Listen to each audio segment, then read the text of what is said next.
Good morning, everybody. Welcome into another watch along as the games in this championship season tick down. 6 games left for the Blades. I really realistically think there's only today, 2 weeks from now. I think there's realistically only 3 watch-alongs left, guys. So you better spread the word to all your friends around the world and tell them they better tune in to the last few watch-alongs. And that's what we're here to do today as the mighty red and white Wizards look for another 3 points, this time against Welsh opposition. And we know how we all love the Welsh in Cardiff City. So to help me and assist me through today and keep a positive spin on things, let's bring him in, Mr. Robert Captain. Good morning to you, sir. How are you doing today? I'm doing well. I've got a lot of fans blowing in here. I was telling you beforehand, my apartment that I live in doesn't have heating and cooling simultaneously.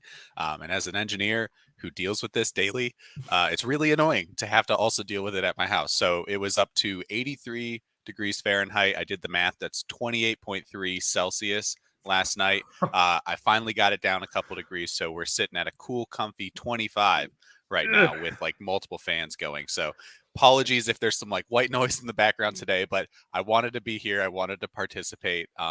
We got to bounce back. The Blades coming off a interesting weekend, but in the end, it was a result. I mean, going into the Burnley match, I should say, it was a result that we were kind of expecting, maybe not how we were expecting it to unfold. Yeah, no, you're right on that assumption. I mean, I think if you would have,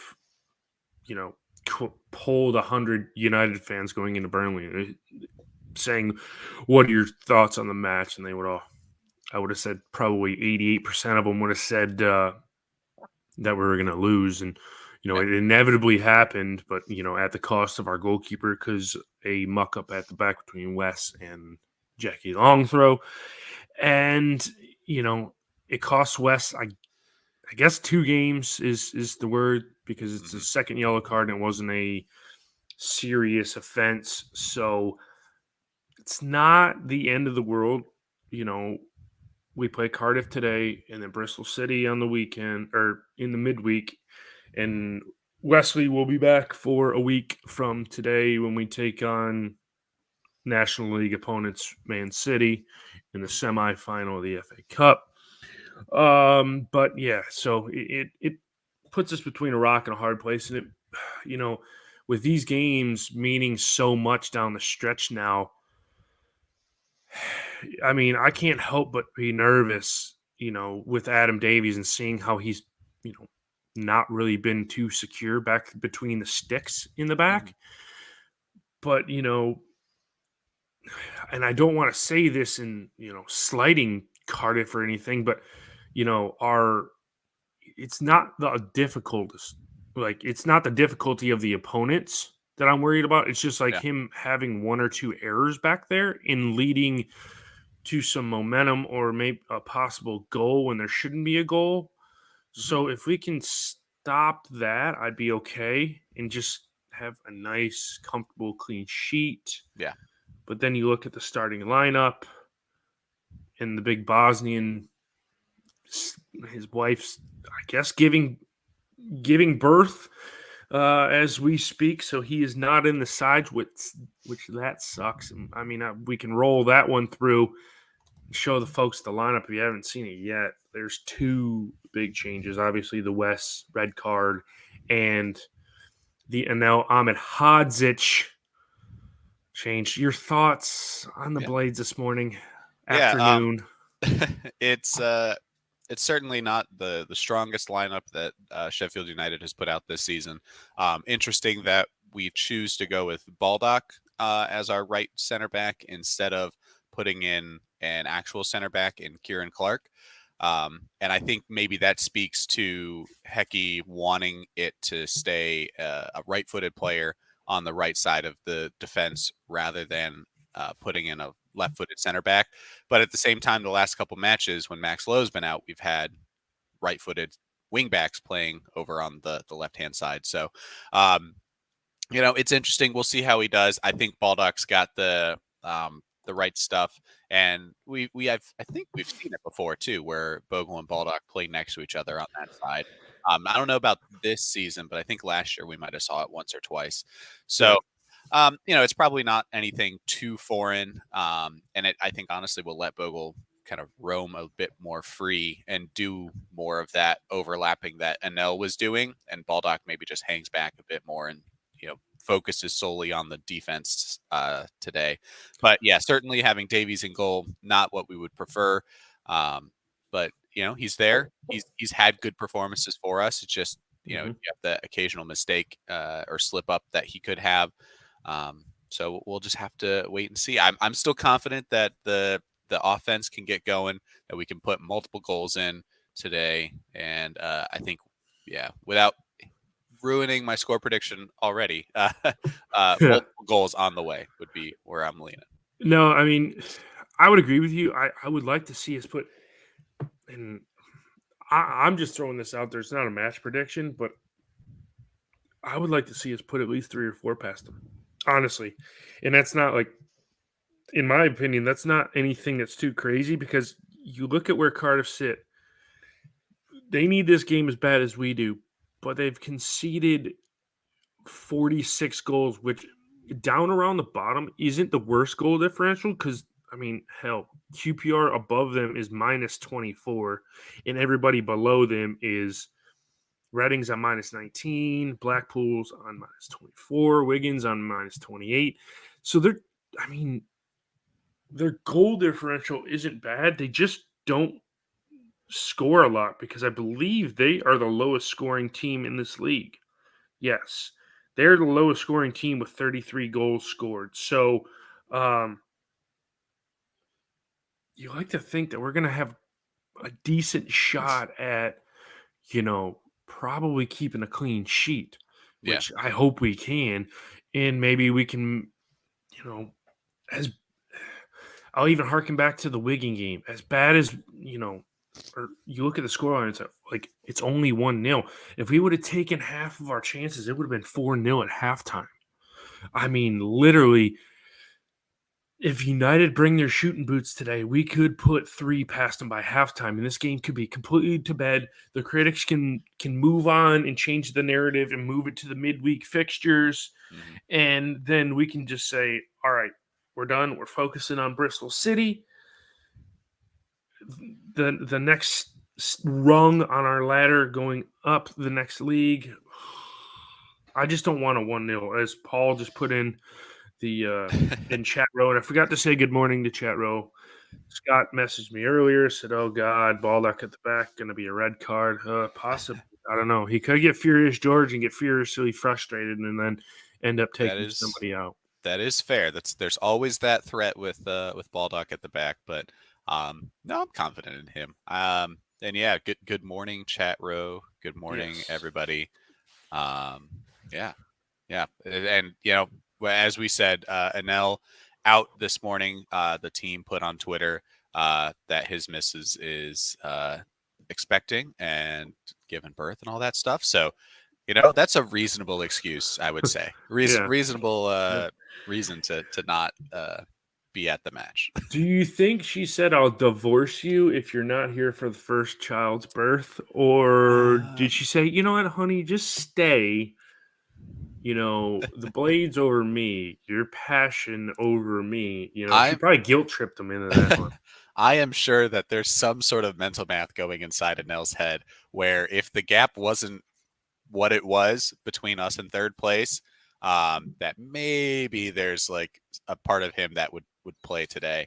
But given the position we're in the league, given the game in hand and all that stuff, I can't blame him. Not having him for this match is going to be way better than having him maybe not have a good balanced home life. Yeah, right. So I'd take this. Yeah. No, you're right. Yeah, no, just The whole thing is, it's I'm perfectly fine. The birth of your child, that's a life changing event. He'll be back probably on Wednesday with no sleep, so he'll give an own goal up against Bristol City and they'll win 1-0. But no, all the power to him. I understand. Life is more important than this is just a game. But you know,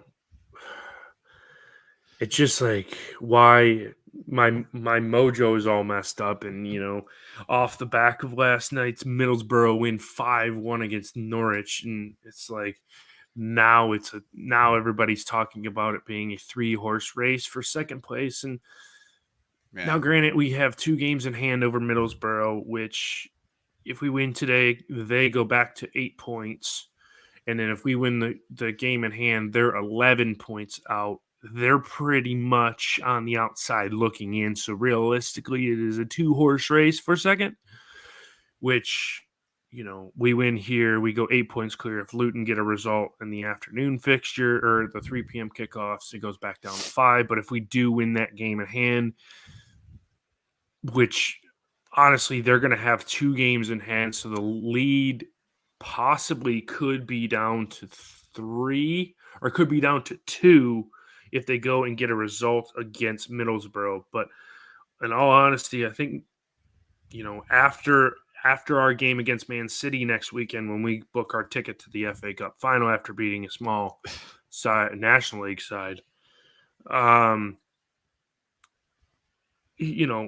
think we're all going to be cheering for the team in red next Monday to take all 3 points against Luton, even though it's at Kenilworth Road Monday night under the lights. I definitely will be tuned in. So if Luton come away with that and the momentum of, beating Middlesbrough and trimming the lead down to 2, the cheese can get very, very, very binding, because a tall task after that of, extending the lead back. I believe we have West Brom that midweek when they don't play Right. to extend it back to 5 if they were to get it to 2. And then, we would have to make up the Huddersfield game again. So that's another 3 points we could put on the board. Although Huddersfield are probably one of the hottest teams in the league right now. So I don't know if we want to play them. So it makes the run-in certainly nervous. But we talked about, and I don't know if anybody in chat row, I'm sure Scott's got it all nailed down.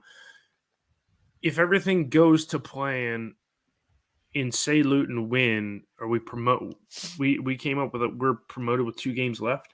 Yeah, I think the math works out, or pretty close to it, where regardless of what Luton and Middlesbrough each do, that we can get promoted after with 2 games left after our last home game.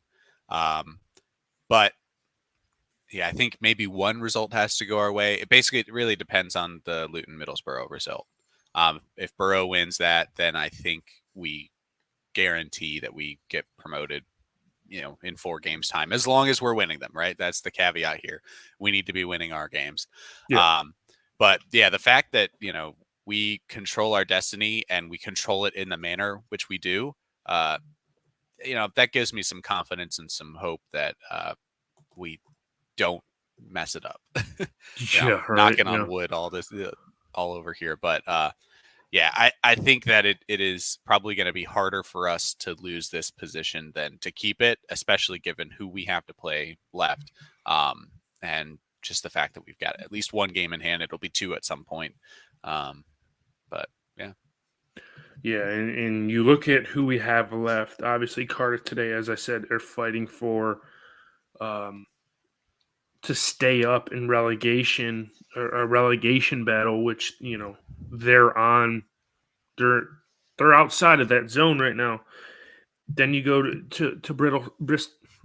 You go to Brittle City. You go to Bristol City in the midweek. They're kind of in a no man's land place right now.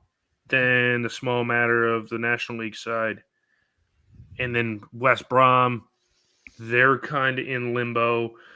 The game I'm curious to see is Preston, because Preston are on the cusp of the playoffs, so that certainly makes that game a lot more entertaining than you would have thought of a couple weeks ago, with them level on points with Blackburn and Millwall for that. The only reason they're out is their goal difference is -4.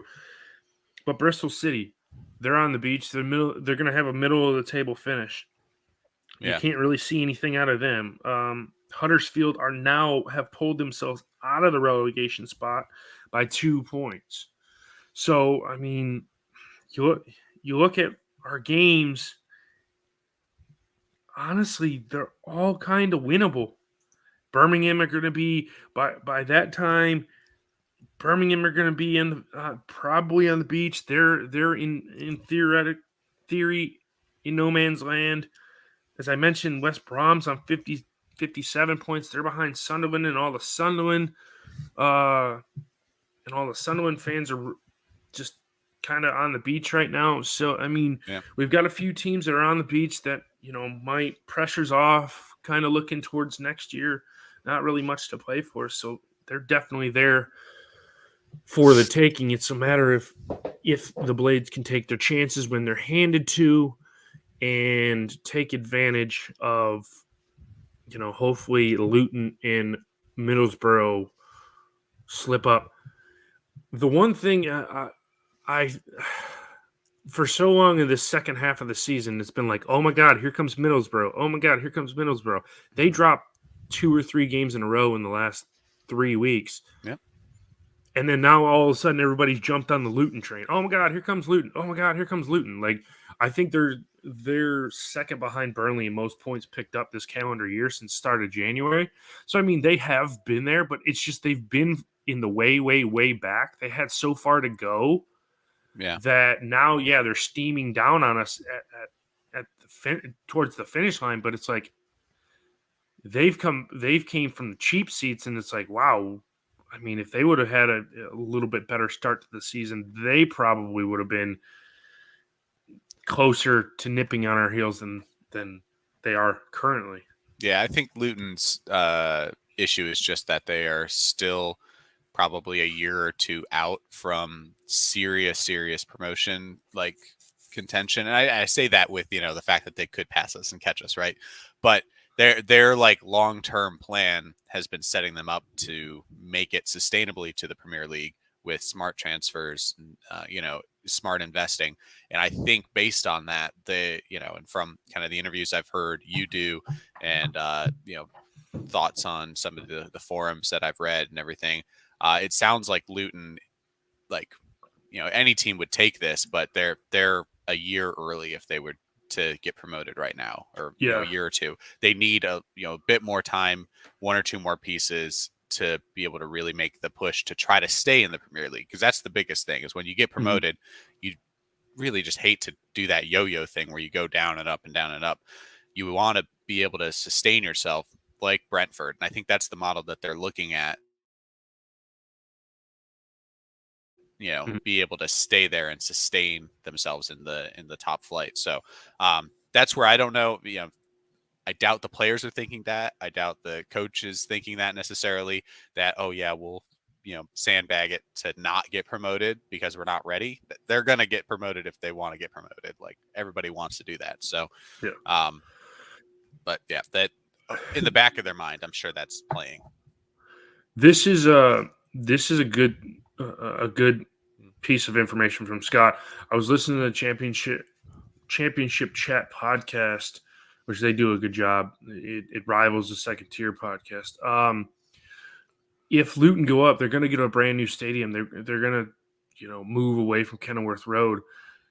But if they were to go up this year, they have to spend $10 to $15 million or pounds on renovations to Kenilworth Road over the summer to fit the Premier League standards. I think it has to do with viewing for the cameras, because Kenilworth Road really doesn't set up well for cameras and viewing. So they're going to have to, it's almost fiscally irresponsible for Luton to go up. I mean, I understand you get all the money going up to the Prem, but if you're going to dump all this money into a brand new stadium, why dump money into Kenilworth Road if you're up there for a season? if you didn't sustain it, stay up there for a couple of years, just go one and done. Right. Then you've dumped all this money in there, and then on top of that, you got to dump new money into a stadium that you're going to build that's going to be up to Premier League standards if they were to make another run. Yeah. Um, So, do we want to look at Cardiff's team news quickly? yes, I got on that tangent of talking about promotion and everything. It's Yeah. We're not there yet, but yeah. Cardiff have the team scrolling at the bottom there for you. Allsop in goal. McGinnis, Kipre, NG or Ng. I think Perry NG. I think he used to play at Bradford City because I used to watch him when he played in League Two.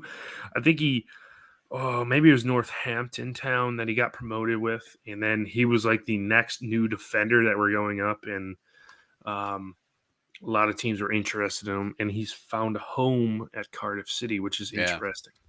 Yeah. So that's their back three. Rawls, Wintle, Renamata, and Simpson throughout the midfield with some wingers there because they play a back three, back five kind of formation too, right?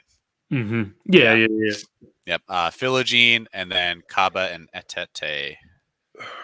Well, I'm sure I'm saying that wrong. Up top. I just looking at these two teams that I have on my piece of paper. I guess we might as well get into what your score predictions in chat row. If you're just now joining us, drop your score predictions in. Robert, what is your score prediction? Because I'm looking at these two sides and I see two teams that are completely different. Yeah. We were chatting earlier. I think the fact that we're missing a Nell and that we have Davies instead of Wes lends us to giving up at least one goal. But I'm confident that this is the day where the offense, the attackers, our striking pair up top really find their footing. And so I'm going to go with a comfortable 3-1 Blades win. Okay.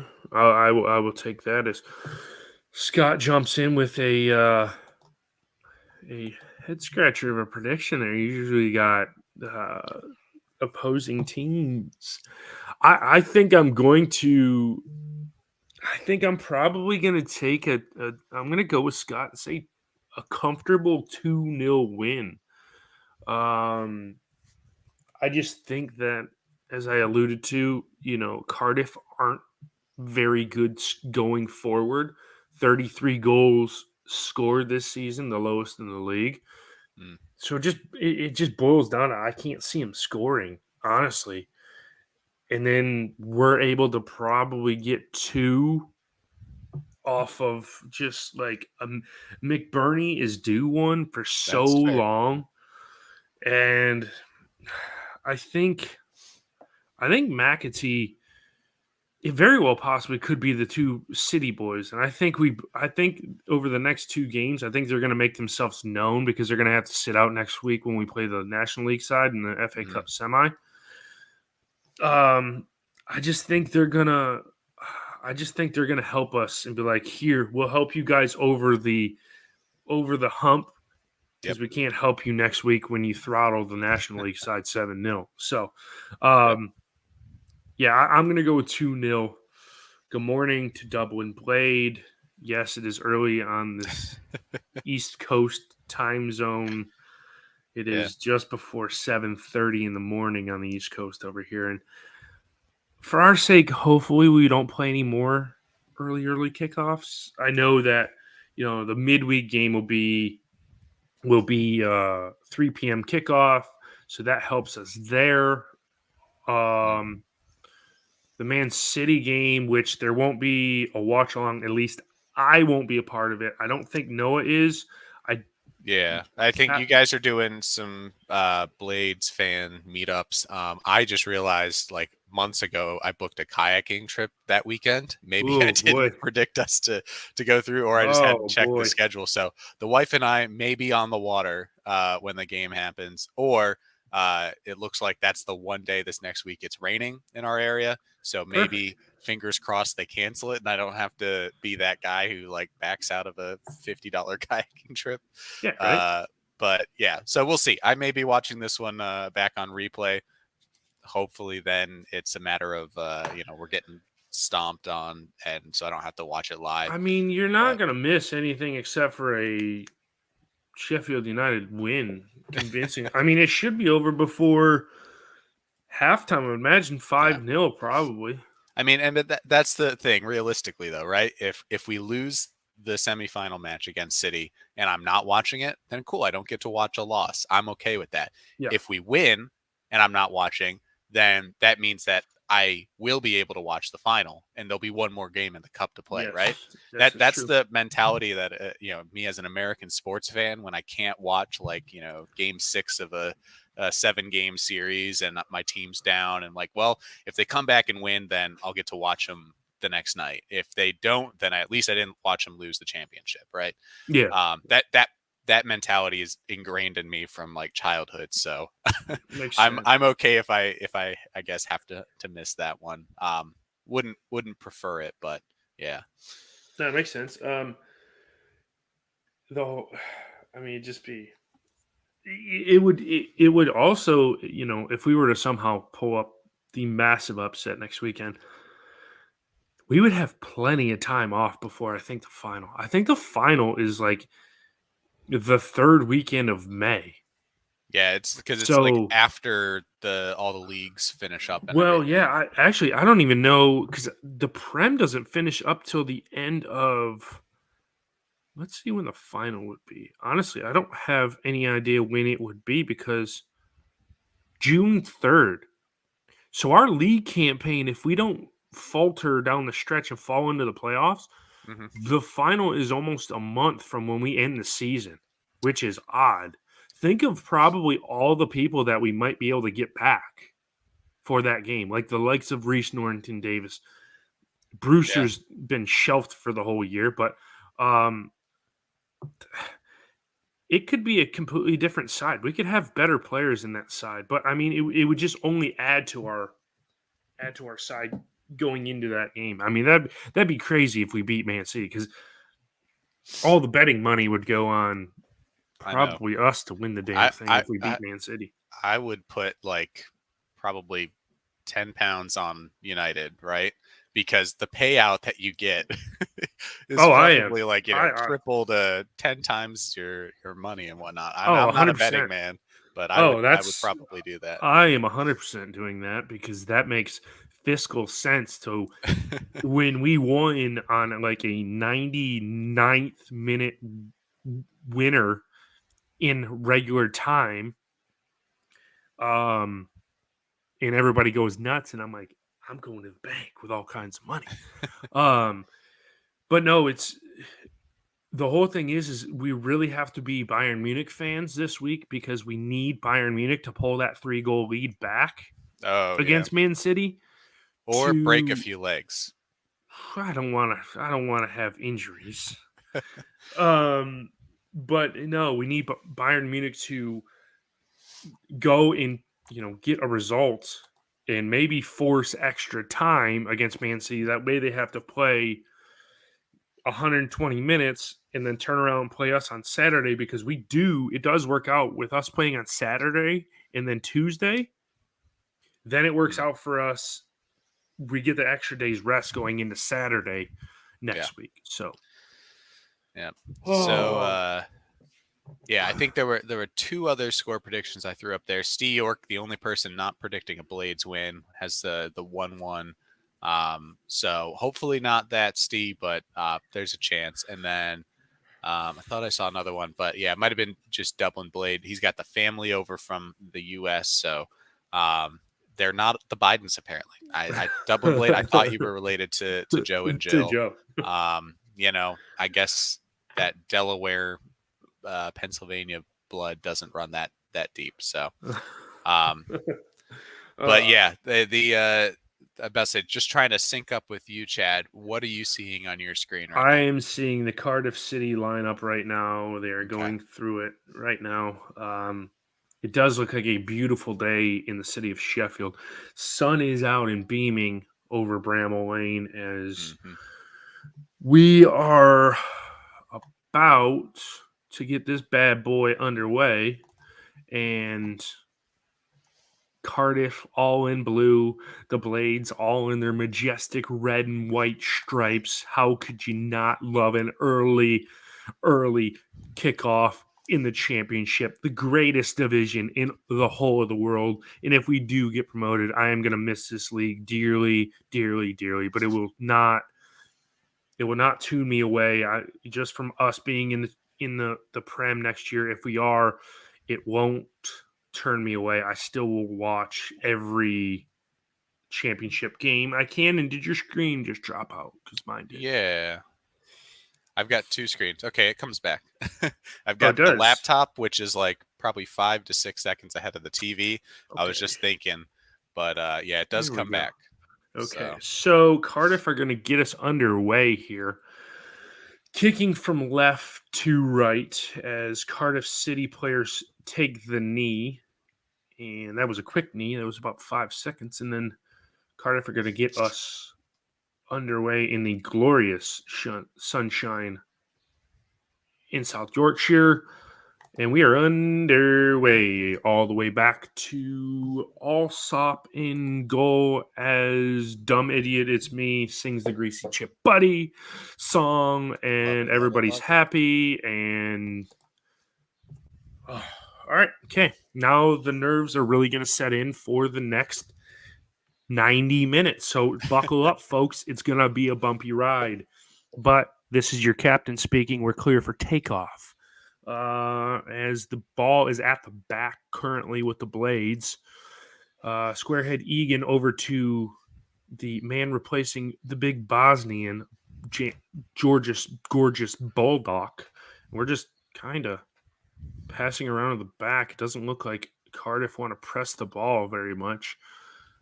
I don't know why, but Sandy Barge is really, really deep. And Baldock crosses it up looking for McBurney. It's headed down.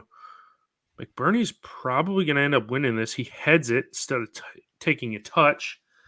And it falls over to James McAtee, over to Max Lowe, and into McBurney, but it is won back by a Cardiff City player, and they come up the right-hand side over to God, this is a hyphenated name. Philogene Badace, number 25 on the ball, and he loses it. Goes out of play for it. Off the Blades and is a Cardiff City throw. And we're at a really weird spot, too, because the sun has half of the yep. ground in shadow, or like a quarter of the ground in shadow, and then the rest of it is in the glorious sunshine. This Badace is on the ball, and he is dispossessed by Ndai, and here comes the Blades. Here come the Blades on their horses. They have horses. There are horses on the field. As McAtee lays it off for Maximus Lowe, and Maximus Lowe over to Tommy Doyle to Sandy Barge. Sandy Barge down on the ball. Maximus has a bunch of room. Low line cross. Let's go out for a throw in. So a decent amount of Blades on the ball here to start Yeah. the afternoon. Yeah, definitely. And, the shadows hopefully don't get too annoying today. I think they were opposite of the way they were at Burnley, where it was the shadow was at the top of the screen. But not an issue for the Blades so far. Definitely a bit more of the possession, and good Jackie long throw coming up here. And Jack throws it to Tommy Doyle. Tommy Doyle loses out, but it's Furious George is going to mop it up at the back. He puts a ball in. Jackie Longthrow fans on, and I think he was offsides anyway. Yeah. But, yeah, Blades keeping... This is one thing, Scott alludes to. Cardiff will sit deep, and we'll have to break them down. You know how good United are at breaking teams down. Not the best. Dumb Idiot, after his Greasy Chip Buddy song, 3-0 to the Blades. Yeah, there you go. Doyle hat trick of assists. I like that. Okay, I'll That'd be take fun. that. Simon's chiming in from Perth, Australia. Man, West Coast. Yeah, it's gonna be It's a like, late one for him. Like Noah, West Coast Blade, just a different continent. Yeah, right. Late one from Callum coming at 3-1. Oh boy, Blades win the ball back. Oh my God, how is that Yeah, not a yellow card / red? How is come that on. not a red? Yep, There's going to there's be our some yellow. type There's a of yellow. card for Simpson. McAtee was on his horse. Yes, there's horses on the pitch today. A Cardiff with a really loose pass. McAtee intercepts, and McAtee, he was not the last offender. Simpson was not the last offender, but he will go into the book with a yellow card as he drags back McAtee. Yeah. And we have a set piece from a decent area on the pitch. I'm just realizing Cardiff have like a watermark kind of bird on the Oh yeah, from the badge on their kit. That's kind yeah. of cool. Not cool what he did though. Yeah, definitely yellow. Wasn't the last man though, so fortunately no red card, no down to 10 men for Cardiff, but decent position to have a free kick here. Doyle and McAtee both standing over it. I am so nervous. It looks like Tommy Doyle's going to take this. My legs are bouncing like a sewing machine. Sewing material. Lumps it in. Nothing. Nothing comes from that. Little too far for Egan. I think he kind of felt that he was not going to get to that. So either the Cardiff player was pulling him down or he kind of went down a little easy there. But yeah, a little too far out in front of everybody. There was definitely some shoulder tugging, although from Robinson too. Yeah, I mean, it's like Egan and Robinson were marking each other. Like Egan was holding Robinson back from going. Oh man. Cardiff lump it forward. It's knocked about. I think no, it's gonna go out. It does not. Perry and G on the ball for Cardiff. He lumps the ball back in. It's over to Adam Davies, and the Blades are gonna recycle the ball. So the ball comes in and Egan's pulling Robinson back. Like that should be a foul on Egan on his own man. Yeah, Robbo had Egan on the shoulder or like on the chest, and then Egan like pushing him aside. While then there's a Cardiff City player over here trying to get involved too. And yeah.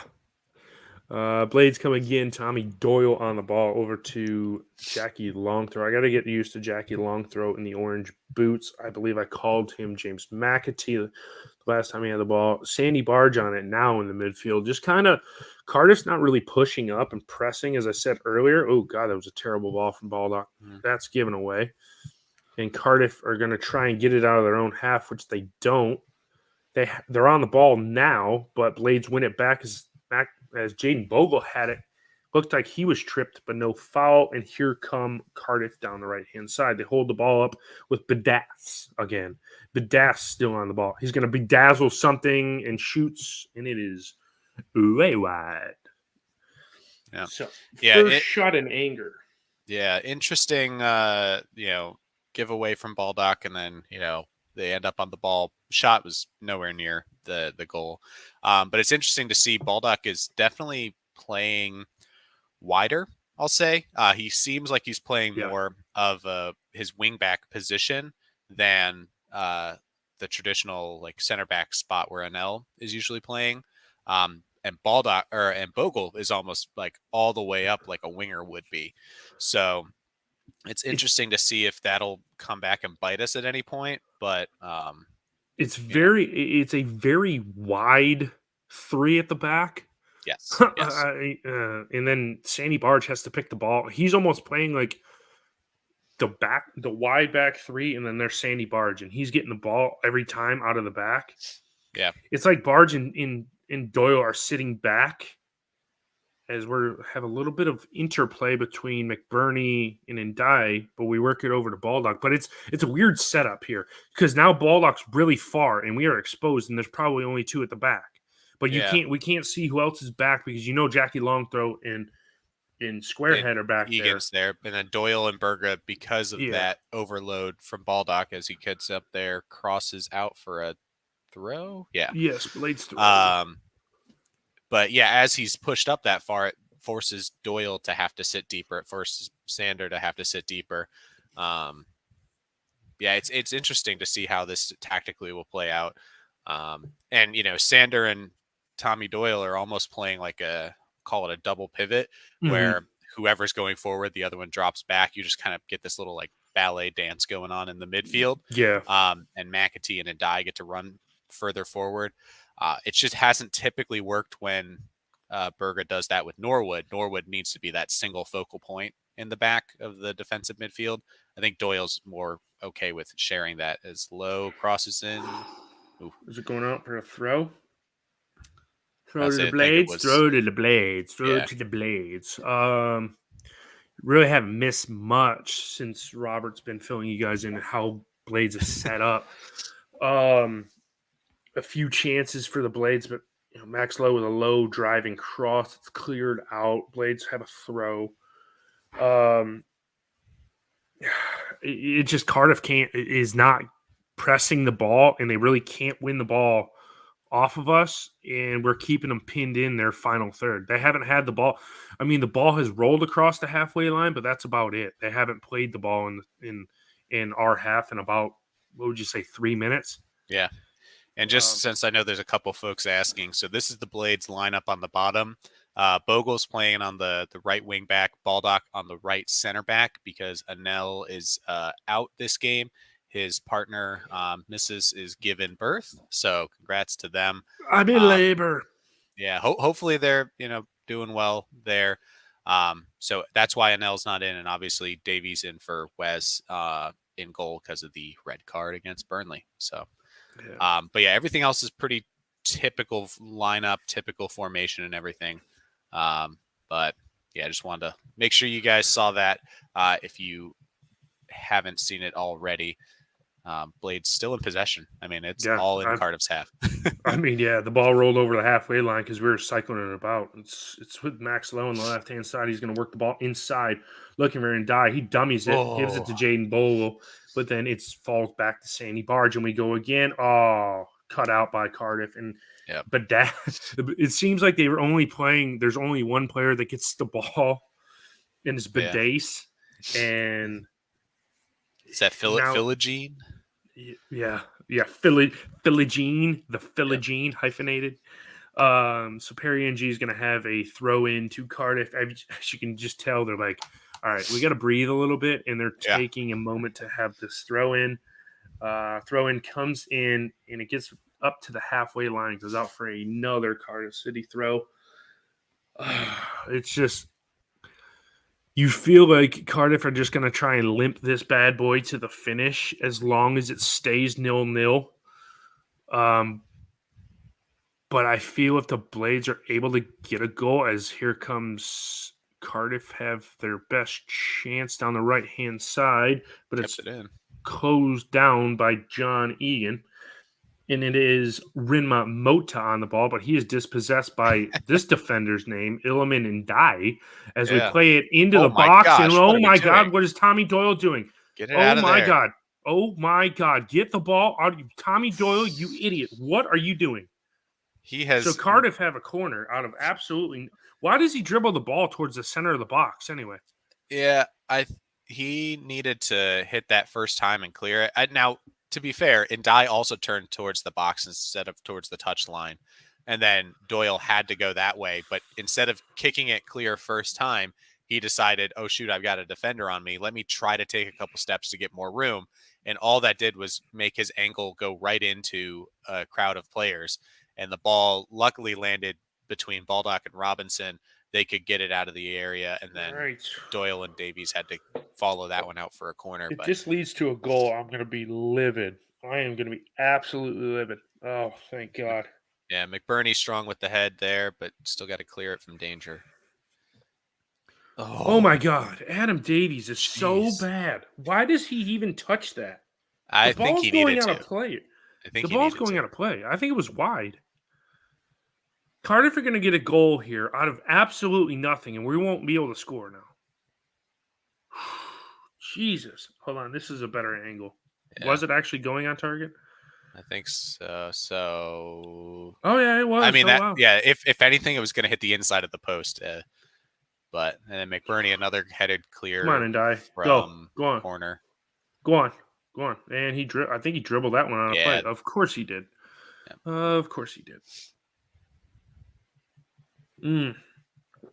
Cardiff just getting a foothold in this game here as they have a throw in their half after whatever that was in the last 60 seconds for when Wintle had a. It would have been if it would have went in, it would have been an absolute piss missile in the bottom corner. Yeah, that was a sequence of events that I do not want to repeat anytime soon. From the initial sequence that led to the first corner to that not getting it cleared and a shot for a second corner that Davies saved. I mean, it was a good save. Upon replay, great save. It was. He did need to get down there, but we shouldn't have let them get in those positions. And the first corner came off of some bad, poor decision making in general. So yeah, no, you're exactly right. Blades have a throw in on the far side.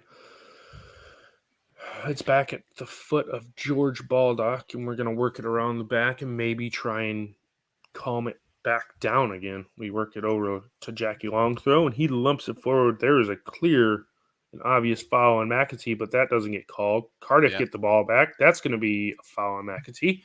Yeah. And is he going to go in the book? Nah. No. But yeah, odd that he gets pushed in the back, and then seems like he kind of goes back to go claim, hey, well, if I'm getting fouled and not calling it, then I can do a foul, right? Yeah, right. Yeah, of course. It fits in, you know. Yeah, it fits the bill. About 15 minutes in, and still 0-0. The best chance of the game falling to Cardiff with a Adam Davies save from about 23 and a half yards out. Blades win the ball back, but then it's given back to Cardiff. Here come Cardiff again. Kaba on the ball. Out to the left-hand side. Deflects John Egan. Dude, we are making it harder at the back than it has to be. Oh, my God. This is so ugly at the back right now. Yeah. I can't believe taking one player out makes us look so unorganized at the back. Yeah, because that was either Bogle or Baldock got the deflection on the initial cross, and then Davies and, again, the other center back, I think it might have been Egan, couldn't communicate, and we barely got it clear as Doyle loses the ball here. Ball in. Come for it. Oh, my God. What is Adam Davies? Is he welded to the ground or what? I mean, he didn't even – just come for it. Clear in front of Baldock. I mean, Jackie Longthrow gets dispossessed. Robinson there. Oof. And then it's just they work the ball. Perry and G swings the ball in, and then Baldock has to – we're going to score an own goal in this game. This game has a 1-0 United loss on a defensive own goal.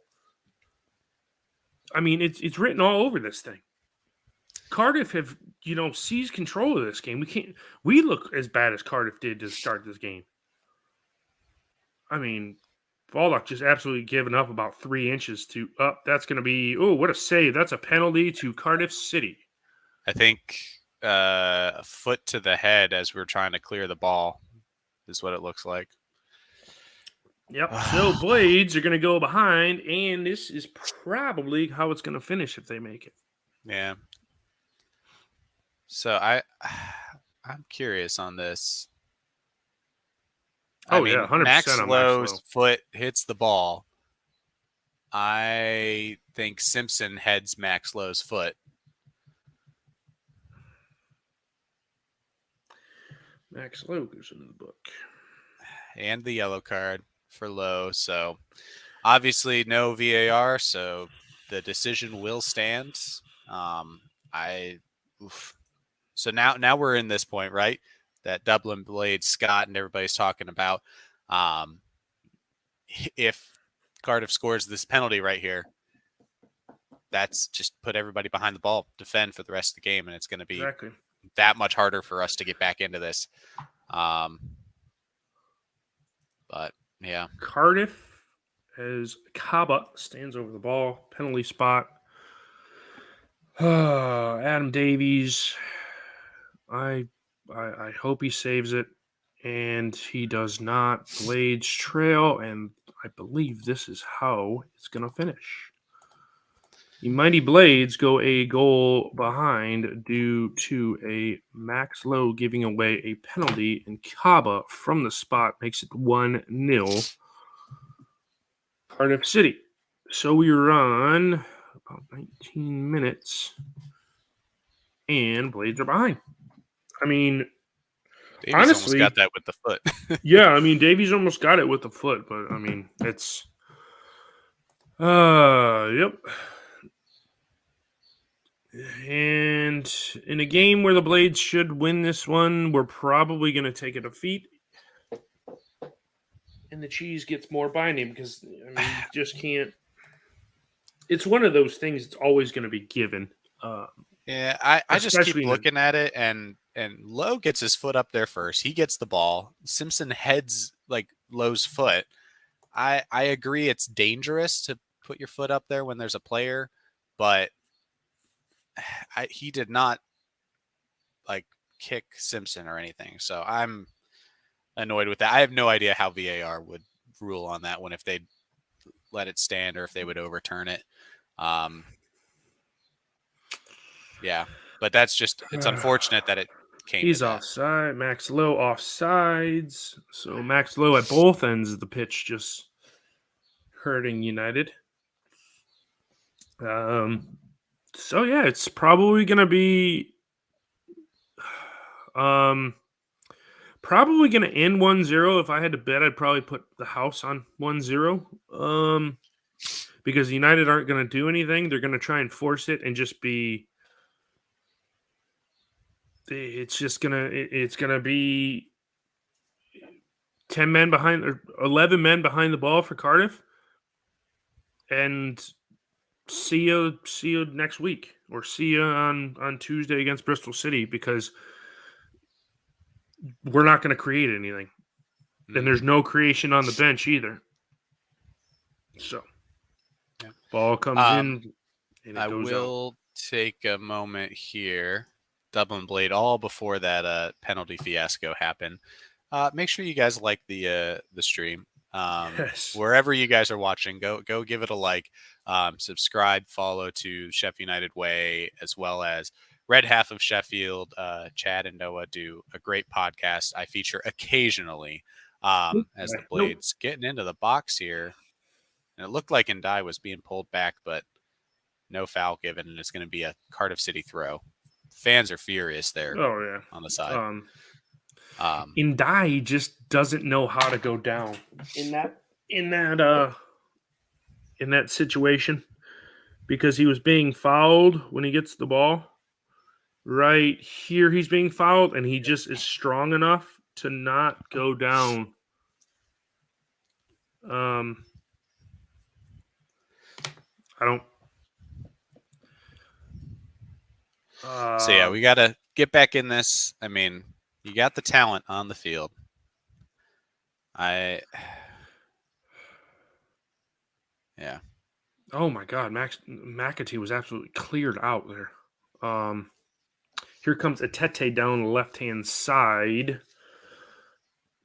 Blades have numbers back, but they're not really trying to get the ball back, swing it over the right-hand side to NG.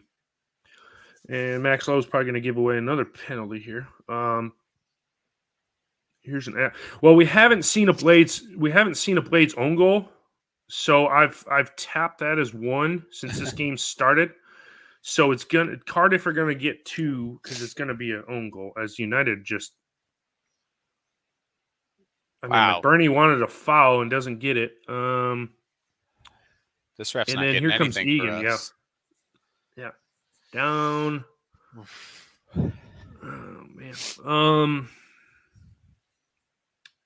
Yeah, so Blades, Sandy Barge back on the ball now, and we're just kind of standing about, not really doing anything. Max Lowe on the ball. Tommy Doyle now with it. Back to John Egan.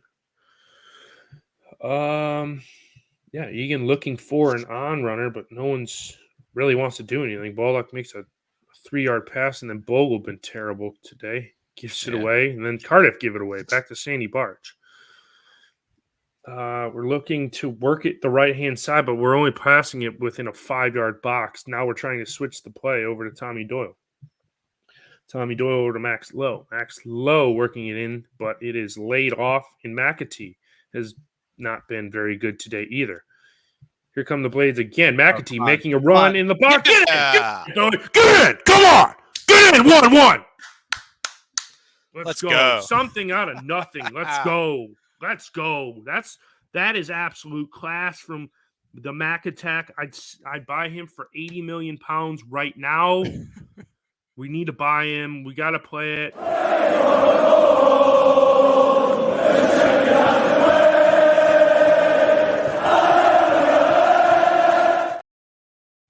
Oh, I mean, man. All right. Game on. Game on, kids. Game on. Let's go. Let's review what you were saying. McAtee has been awful this game.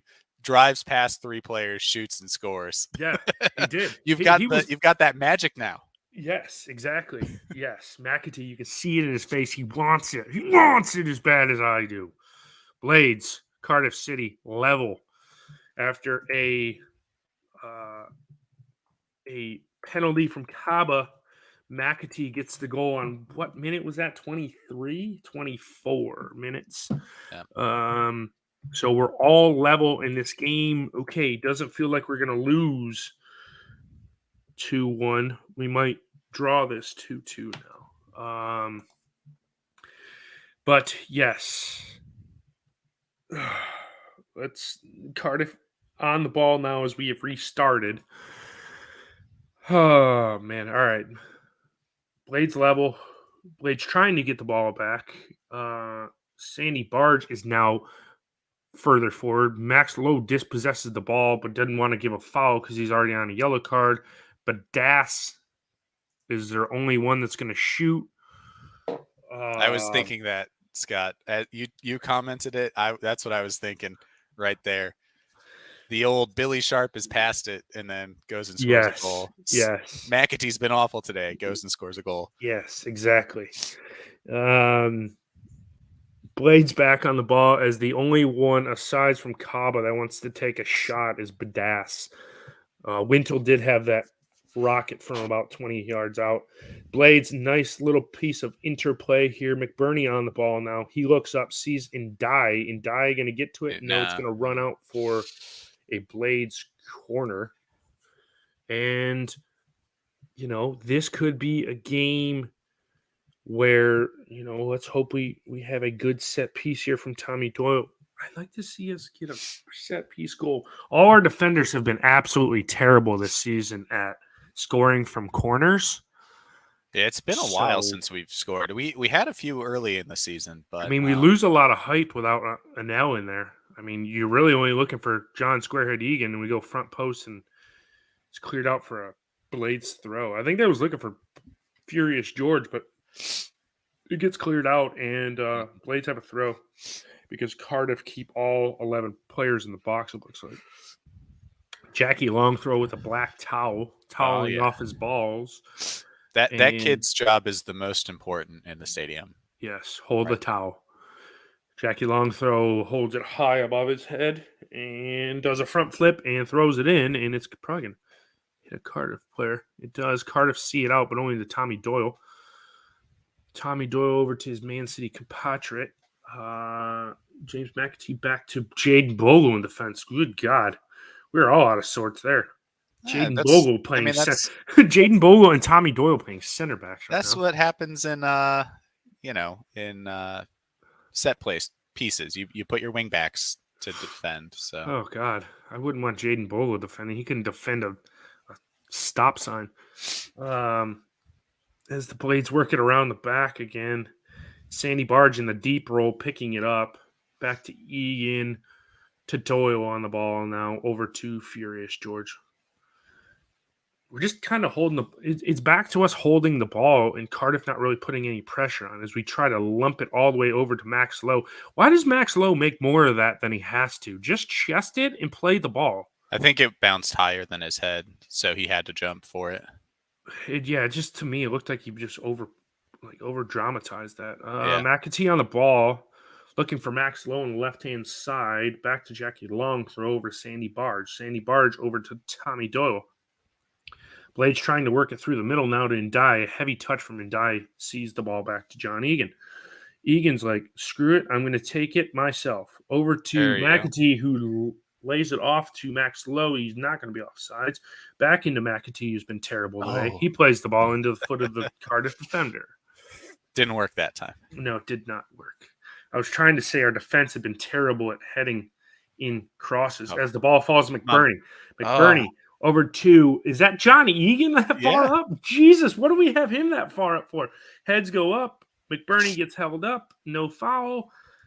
Back to Tommy Doyle. Oh, my God. Don't make a mess of it. Here we go. Here, off to the races. Where's Adam Davies? Where is Adam Davies? Jesus. Didn't even show up in the picture. Is he sleeping or what? Yeah, I'm not sure. You would think he'd be further out there, but yeah, Blades win the throw. I guess George cleared it off at Tete. So, or he maybe had a foul throw.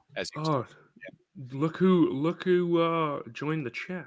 Johnny the Great. Congratulations. Yes, Johnny. If it wasn't a matter of our goalkeeper being an absolute idiot, the game probably finishes 0-0 and we both get a point, but that's not how it finished. It finished 2-0. You guys are going to win the league. Congratulations on promotion. La-di-da, la-di-da, as the Blades are trying to get promotion now. So all your mojo from this season of only losing 2 games needs to be over in the Blades camp so we can join you in the next level in the Promised Land. Mm-hmm. Cardiff have a throw on just about half an hour into this bad boy. And McBurney did get held up, but I don't think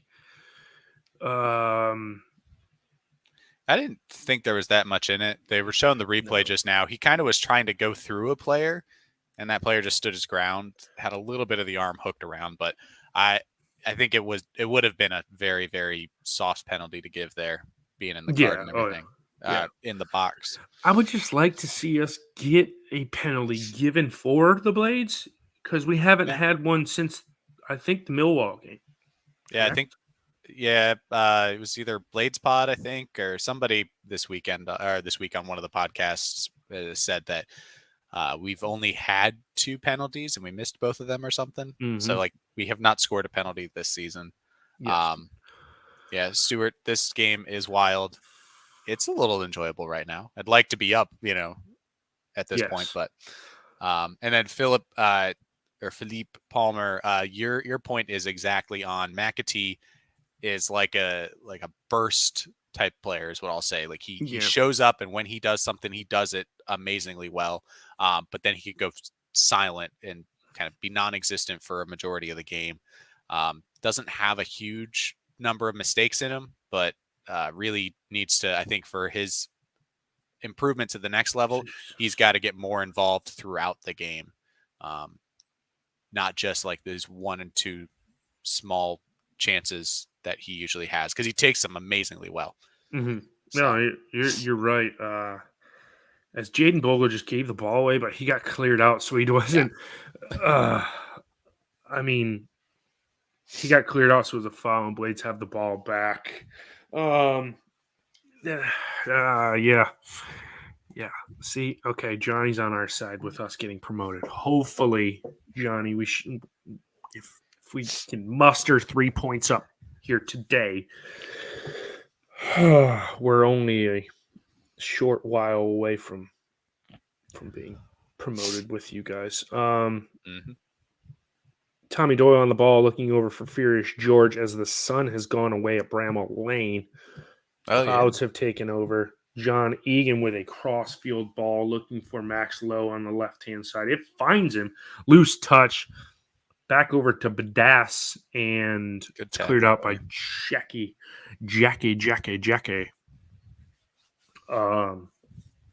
So Philogene, he's got a hella good afro too. Yeah. Perry NG seems to be the only one that takes throw-ins for Cardiff on the right-hand side. So Cardiff throw the ball in, and it is won back by Squarehead, and Squarehead to nobody, but I guess there was a push Yeah. at some point. Yeah, Doyle pushed the player for Cardiff City. Pretty clear. Yeah. So 33 minutes into this bad boy, one apiece, penalty from Cardiff. As I just realized we don't have. There you go. There's the goals or scoring. Actually, I gotta edit that because this wasn't an pen. Okay. So here come Blades again down the right hand side. And McBurney's pushed and there's no foul golly, yeah, given. no foul. Yeah. Actually, everybody's ended up on the ground now. Yeah, Ref stops play for Cardiff injured City. the guy that the guy that's draw the foul for Cardiff, Simpson, laying down in the heap. I mean, Johnny, you're playing Reading, who are probably going to get relegated this year. Oh my God, he slammed his head off the floor. Should be like 8-0. Oof. Yeah, this did not look fun. Yeah, I'll give you 2-0 to Reading, John. I would agree with this statement from Stuart Davis. Yes, I would much rather play in this division every single year. And I don't care if we finish 15th every year.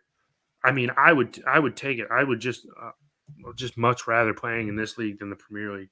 Yeah, we're going to have the pomp and circumstance, but as I think somebody said in, and this is clearly wasting time tactics from Cardiff, as somebody said, I don't know if it was Scott earlier, but they said something about the Premier League. Just it's a dog and pony show, and we're not really the story. Like, they wanted Forest to get promoted last year because they are the story of not being in the league. It's much more of a story with Michael Carrick taking over Middlesbrough and taking them on a run to go up, and or Luton, the little small town club, going into the Premier League. They don't care about United. Burnley has been up there for years. It's Right. okay that they can do the recycle, And go down a year and go that, back like, up. the fact that they're chasing the points record too, right? Yeah, So that's you got a still on. storyline there. Vincent Company, Yeah. young manager, former, star I just around the hope Premier that League. I just hope he stays at Burnley and doesn't take a better job or like a bigger job. But that's unfortunate if he does, because then Yeah. Burnley got to do it all over again. Where us, like, next year, I hope, whoever our owners are, if we go up, when we start off and lose the first 28 games in the league and are 0-28, don't sack Heckingbottom, because we knew this was going to happen going into the season. So with 10 games left, don't sack him and be like, oh, there's still a chance of us staying up, and we're on 0 points. Yeah. And like, no. I mean, I don't understand it, but everybody's tune will change. Oh, heck, he's not a Premier League manager. He should be out. He shouldn't be managing United in the Prem. We're just gonna if we go up, we're going right back down, 100%. There's not anything that's going to change, in my opinion. Mm-hmm. That's it. We are back underway after that long stoppage, but fun comments here. I agree with Scott. Yeah, we're not the fairy tale story. I just rewatched the promotion season under Wilder, kind of recap that the EFL channel, or one of the EFL channels, put out, which reminded me we lost to Bristol City twice that year, and we play them next. So yeah, right. Maybe there's some mojo there as Good the ball is over the top. Come on, Ndai. Oh, good save. Good save from Allsop. Yeah, good strong save. Hands. Back to Ndai. He's still on sides. You can give it to Doyle here. He gives it to Sandy Barge, and Sandy Barge just him and Doyle not on the same page. And here come Cardiff, and they are off to the races. Good tactical foul, Sandy Barge. He'll go in the book. That will be a yellow card. Good tactical foul by Sandy there. Yeller.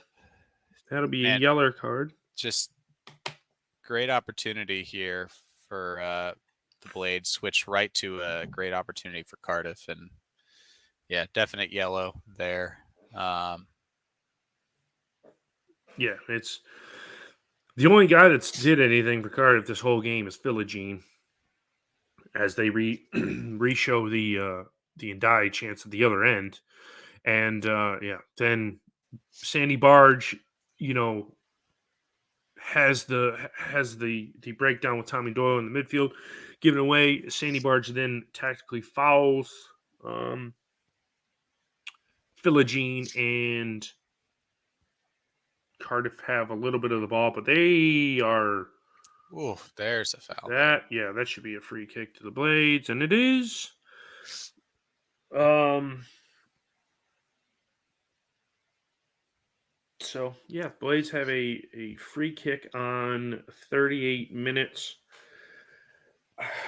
I'm not saying Dale. I'm not saying Hecky's not good, but I'm just saying what everybody's going to say this time next year when it gets December and we haven't won 7 games in a row. We've lost them all 2-0 after being in them for 75 minutes and then concede 2 goals at the end, and then we sit 20th, and everybody's like, "Oh, Hecky's not a very good manager." Well, I mean, I think at this level he is. Yes, we have a strong side for this level, and Simon alluded to it. You know, if we don't go up, we're going to be a severely weakened team. Then we can see what Hecky could do with a severely weakened team. But I just don't want the guy to be a dead man walking, knowing that next year he goes up into a league, or possibly goes up into a league, that he's going to lose his job by December. So I mean, all credit to Nottingham Forest. Yeah, they bought 400 players in the window, and they still haven't done anything. But Steve Cooper still has a job, and I guess McAtee's injured. Yeah, I mean, he got crunched and no foul given, and then in the Cardiff build-up, Robinson, swiped at completely missed Philogene, and so ref played an advantage, and then eventually he's calling it back. But like Kipre, just absolutely took out McAtee, and nothing was called. This ref has called stuff each way. He's given cards each way. He obviously gave the penalty to Cardiff, rightly so, probably. But there have been several tough challenges and tackles that he has not called as fouls in our favor. It's starting to get under my skin. Right, Double Blade? Yep. Right? Yeah. Yeah, but I know you were on a rant. I was before our little exciting thing. I was talking about fairy tales and stuff, and we were talking about Vincent Kompany and Hecky trying to keep his job and everything. I agree that Hecky needs to be given time in the Premier League. I think he could do well up there. Yeah, it's a matter of, because even if Burnley they got a chance to, if they keep Vincent Kompany in, they're probably, if you listen to people predicting next year, they could have a decent finish in the league and stay up. That is if Vincent Kompany stays. If he goes and, apparently Tottenham are in for him or whatnot, if he goes, then that just scraps everything. And it's like, I like to see these managers stay at a team more than a couple of seasons. That's a foul on Philogene. Yeah. I just want to see him stay at a club for more than a couple of years and build something special. That way we can get a little bit of, I don't know, parity in the league above or this league. I mean, this has been the most managers sacked in, I think, the top 2 leagues ever in the history. I mean, I think the Prem around like 13 managers have been sacked. And that's surprising because Watford's down in our league. So. Yeah, right. Exactly. Yeah, and the heat apparently was tuned up on Mr. Wilder, and he's not going to be lasting towards the end of the season. What happened here now? Another stoppage here. Now Kipre's down.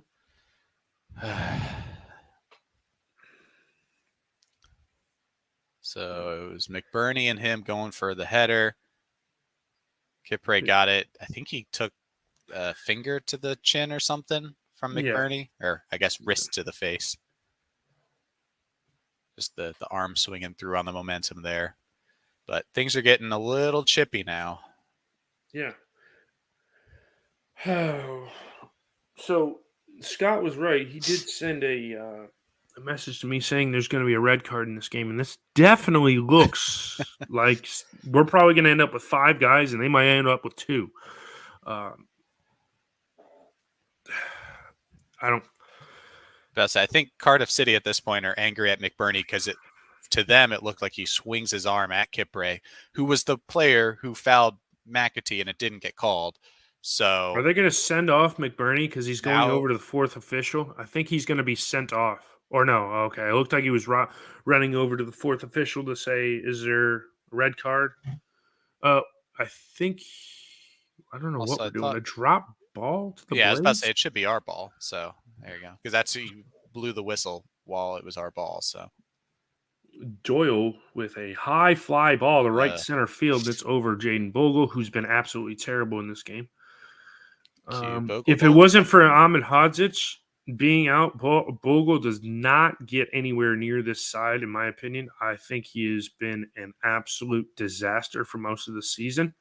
Yeah, Just which hasn't stinks been the because he same. started really Yeah. strong, and then something happened, and Baldock came back and won that position. Oh, that was almost.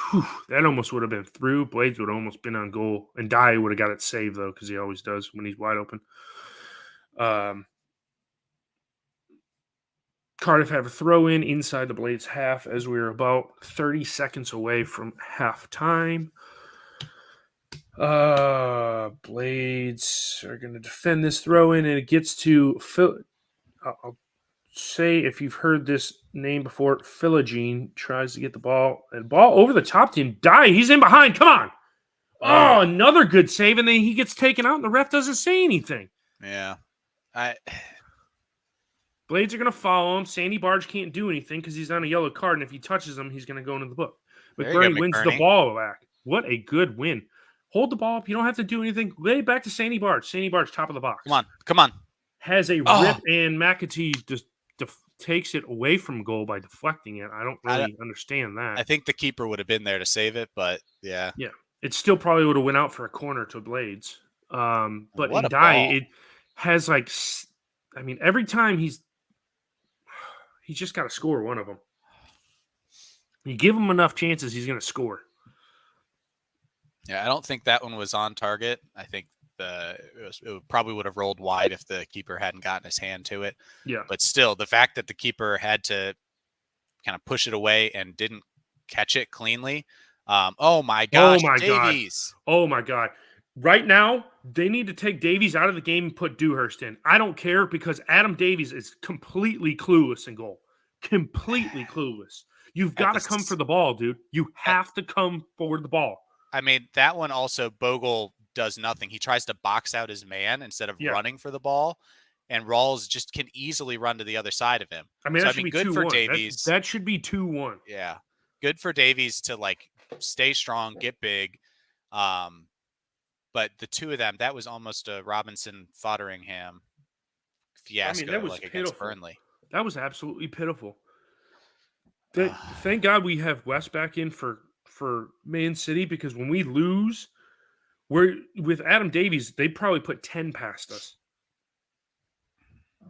Yeah, and 8 of them will be penalties. That kind of shows that we need Anel, because Anel and Baldock, I think, handle that better than Baldock and Bogle. And Wes, I think, handles that better than Davies. It just, the whole situation there, right side defensively, is just not good right now. No. But you know, as Dublin Blade says, great save in the end. Like, oh man, that is your job, to keep the ball out of the net, however you have to do it. But he did. Could have been way more comfortable. Yeah.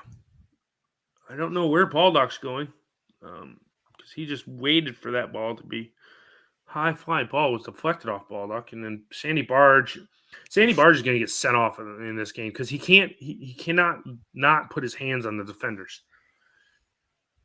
Oh man, I wonder if we put, oh God, Adam Davies, what are you doing? What are you sitting back so deep for? Yeah, I'm going to have a heart attack in this second half. It's not making me feel comfortable. No, and not at all. God, no. I mean, you feel like you have a safe pair of hands back there with West, and then you put Davies, and it's like, dude, this guy shouldn't be.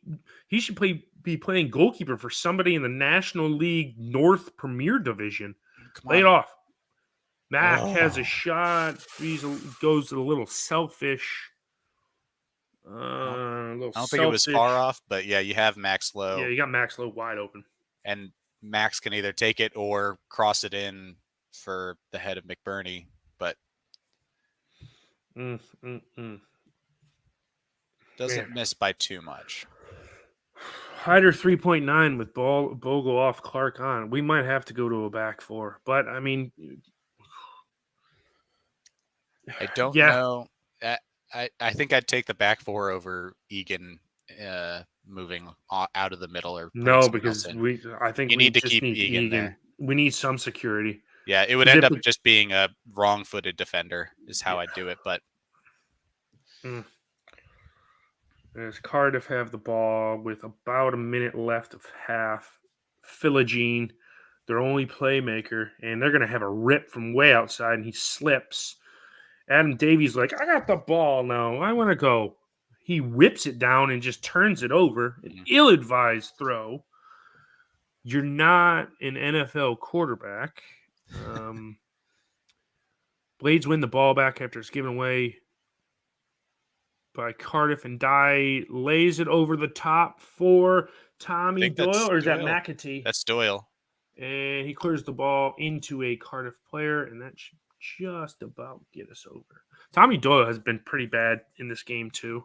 He really hasn't done anything that's I think he's made you be like, scrambling a bit more than the yes. usual. Normally he's a lot calmer on the ball and without the ball. Today he's been scrambling all over the place, which has led to a few mistakes.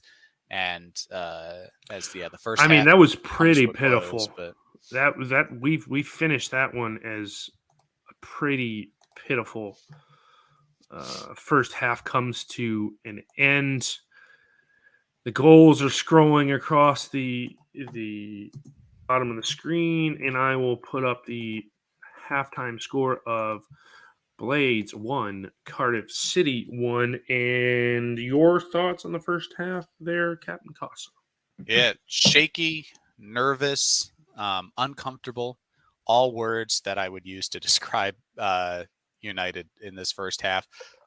We go in level, at least, because of McAtee's really, really well taken goal.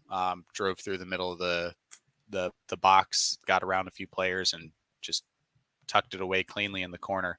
But the fact that we gave away a penalty, the fact that we've just not looked good at all. I mean, even down to the end, Davies and his defenders, which regardless of which side it is, he has not been communicating well with them. And obviously, there's an expectation of you're practicing with Wes so many times that you have a different voice, a player who's not used to communicating and controlling, commanding that box, that area. You need to be a little bit more assertive, a little more confident in what you're doing as a keeper back there. And he's not right now. And then I think that's fed into other players being a little looser. Doyle and Sander both, Sanders got the yellow card that he had to get for the tactical foul, so he's going to be holding off defensively. And Tommy Doyle's looked not as solid as he has in the past. So it sets up for a very interesting second half. I think there's goals in it. I'm hoping for us, but I am nowhere near as confident as I was at the beginning of this match. No, We're basically back at the same point level, right? But yeah, don't feel good. I honestly don't see United winning this game at all. I'm going to go out and say it's going to end in a draw. I don't, because all Cardiff need is one opportunity, swing the ball in, and Adam Davies is going to flap at it, and it's going to go right past him. That's it. I mean, that is a goalkeeper that has zero confidence. And if we have Dewhurst on the bench that has a better, confidence in goal, start him. I don't care how much money we have to tell Adam Davies to just load up and go somewhere else. But the dude does not look confident for a guy that hasn't played in 3 months. You would think you'd be brimming with confidence in training, and like, oh my God, Adam Davies is a world beater. Then the whistle blows to start the game, and he's like, "Oh, what do I do? What do I do? What do I do?" So, yeah, Sandy Barge has got to come out of the game. But see, you don't have anybody on the bench.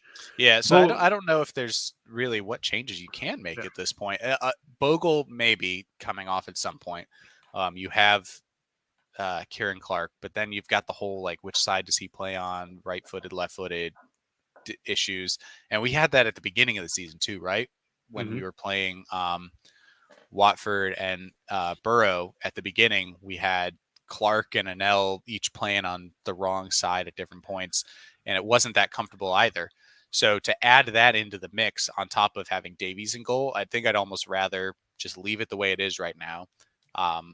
Nobody have concede any more penalties and just go and try to score one more. Just shut this thing down. That's probably the tactic I would use. Get Norwood in there at some point if you need to. For Sander, Norwood can take a couple tackles, take a yellow card if he needs to.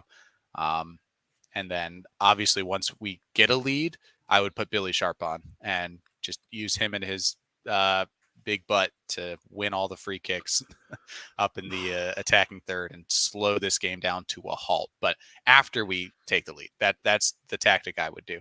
Until then, leave the players out there and just go and score one. Yeah. Also, if you haven't yet, Scott mentioned it right after the penalty about the Cardiff player being like over the line into the box, and I'm like, okay, they usually let players get a few steps in. This is bad. So, In Good Nick shared it on Twitter, but I'm gonna try to look how far. Oh yeah, he's basically he probably took the penalty. Yeah. Yeah. He probably took the penalty. So it probably should have been retaken. I don't know, similar outcome probably to what actually happened, but still that's pretty bad from this ref. So. Yeah, it is. It is what it is. I mean, it's the goal counted regardless. I think you take because at some point Cardiff are going to have a break in the second half. They're going to go through the midfield. Sandy Barge is going to be there. He's not going to be able to bring them down. It depends on how many numbers they have. They could be off to the races and have a wide open goal, but Adam Davies wouldn't stop it if you were kicking a beach ball at him. Yeah. But you think Norwood at some point. Kieran Clark's not going to come on. He's just a space filler. Jebo probably at some point.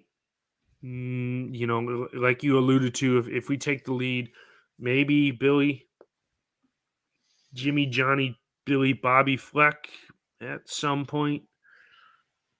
Other than that, you got Arblaster in there. He won't make an appearance. He's just it seems like we're back to the point to where we don't have anybody left. And it's like, how did this go down hit? How did our bench go downhill? Because, we had a decent bench a couple of weeks ago, but now it's all gone to hell in a handbasket to say. But we could draw off of this and maybe end up coming away with the 3 points. And my nerves, my feet have not stopped shaking underneath this desk for the last hour and 28 minutes that we've been recording this thing.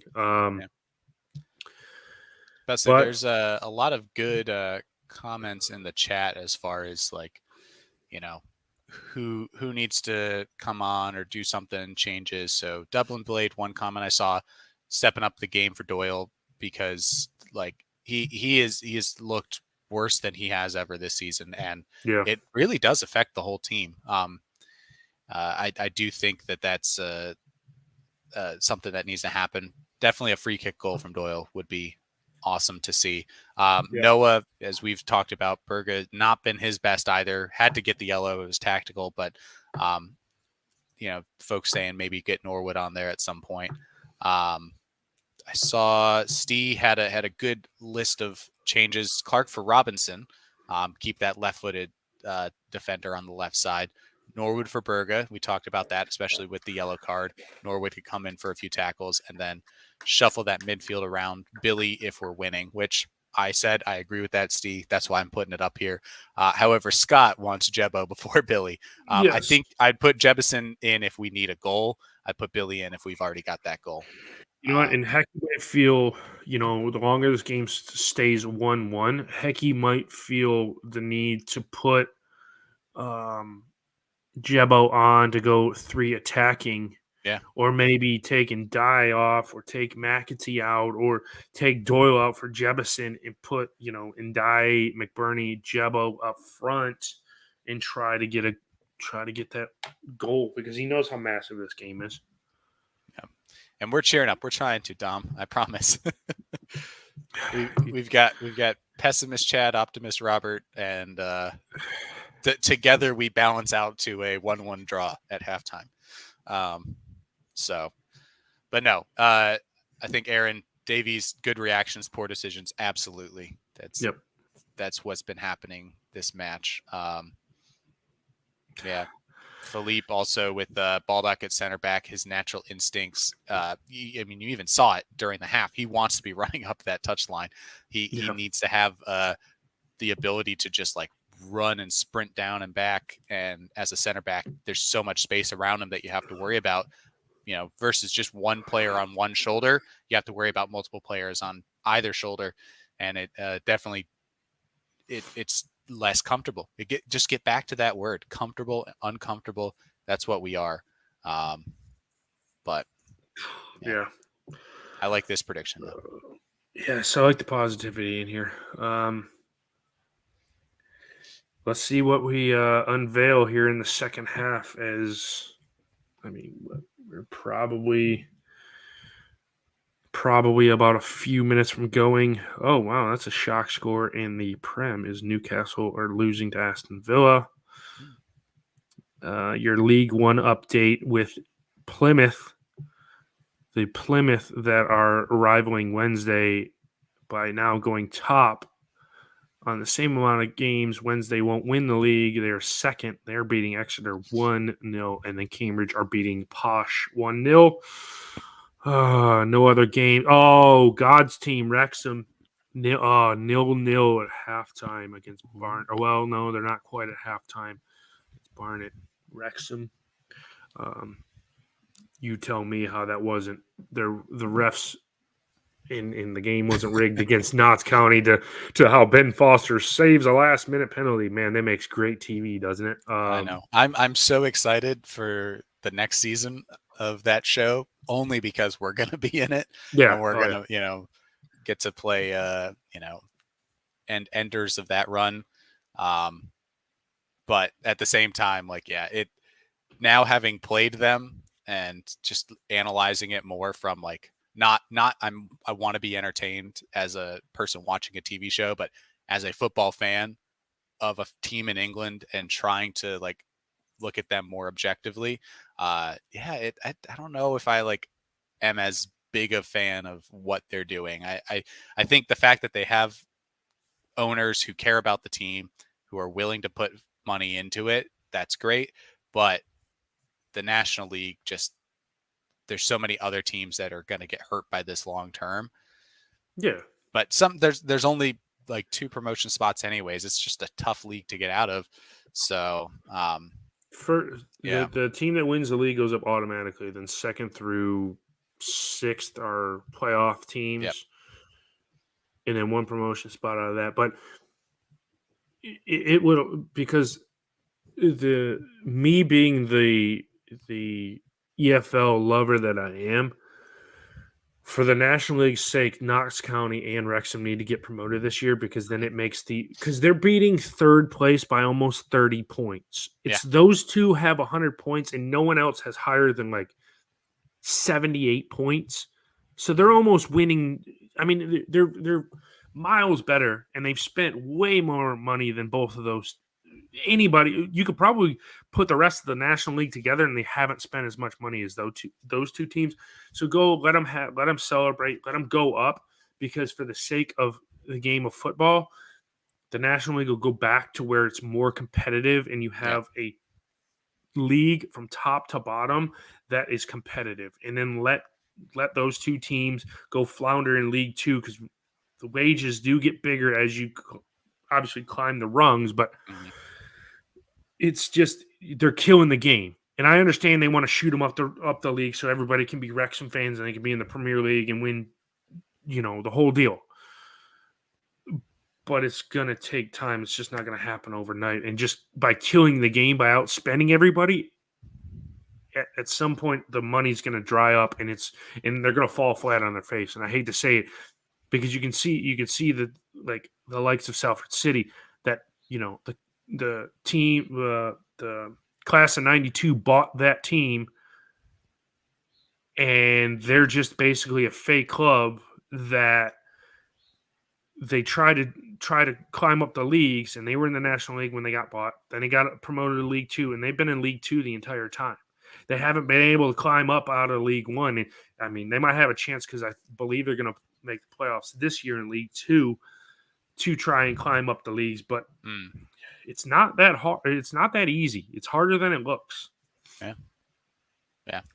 That is fair. Also, I love the comment, Steve. Are we the baddies? Yes. Great reference there. And that's how I felt the whole time watching us play Wrexham. I'm like, are we yeah, I think we are. And I'm okay with that. We embrace it occasionally. No, I would. So, I would all right, I'm going to take a quick, restroom. All right, we're gonna play tag here because you're gonna go in and I'm gonna go out. And Okay. then you're gonna go out and I'm gonna go in. All right. So yes, I'll entertain the people. Go on, Robert. Yes. So everybody, while we have the minute before the game gets back to kickoff, I will say if you haven't listened to our podcast and if you're not tired of hearing my voice every Saturday, give it a listen and a view, which I'm gonna get shafted here because they're going to start the second half. Red Half of Sheffield on Facebook and Twitter to follow us. We have a YouTube channel. Search on YouTube, Red Half of Sheffield, and you can follow me. I don't know if you guys can see my Twitter name, but CJarvis_13 popped up right there. Dumb idiot 420. So have you guys heard the joke about airplane food? I don't know. Off the top of my head, I can't really spitball this one. Some jokes on hand, at least the ones for the YouTube version. As Blades are about to get us underway in the second half. 1-1, and we are underway. And let's see if the Blades can pull us out of the hole we're in and get us a 3 points that we all deserve as something falls in the background. I don't know, somebody fell over. Blades have the ball in Cardiff's half ball, the foot of McBurney into Ndiaye, who's being tugged about. Sandy Barge with a reckless loose pass, and here come Cardiff as they try to get the ball up to Kaba. And it's going to be a Blades throw. Simpson off for Callum O'Dowda. And Cardiff make one change for you keeping score at home. That's O'Dowda 11 on off Simpson 26 after he did take that little knock. As the ball comes into McBurney, and McBurney, I don't know what he's doing, but the defender for Cardiff falls down. McBurney then heads the ball to absolutely no one, and Cardiff are able to clear their lines. Tommy Doyle goes in for a challenge on Kaba, and he misses out, and the ball comes back to Cardiff on the right-hand side. Max Lowe goes after NG, and it's a Blades throw in as we're about 90 seconds into this second half.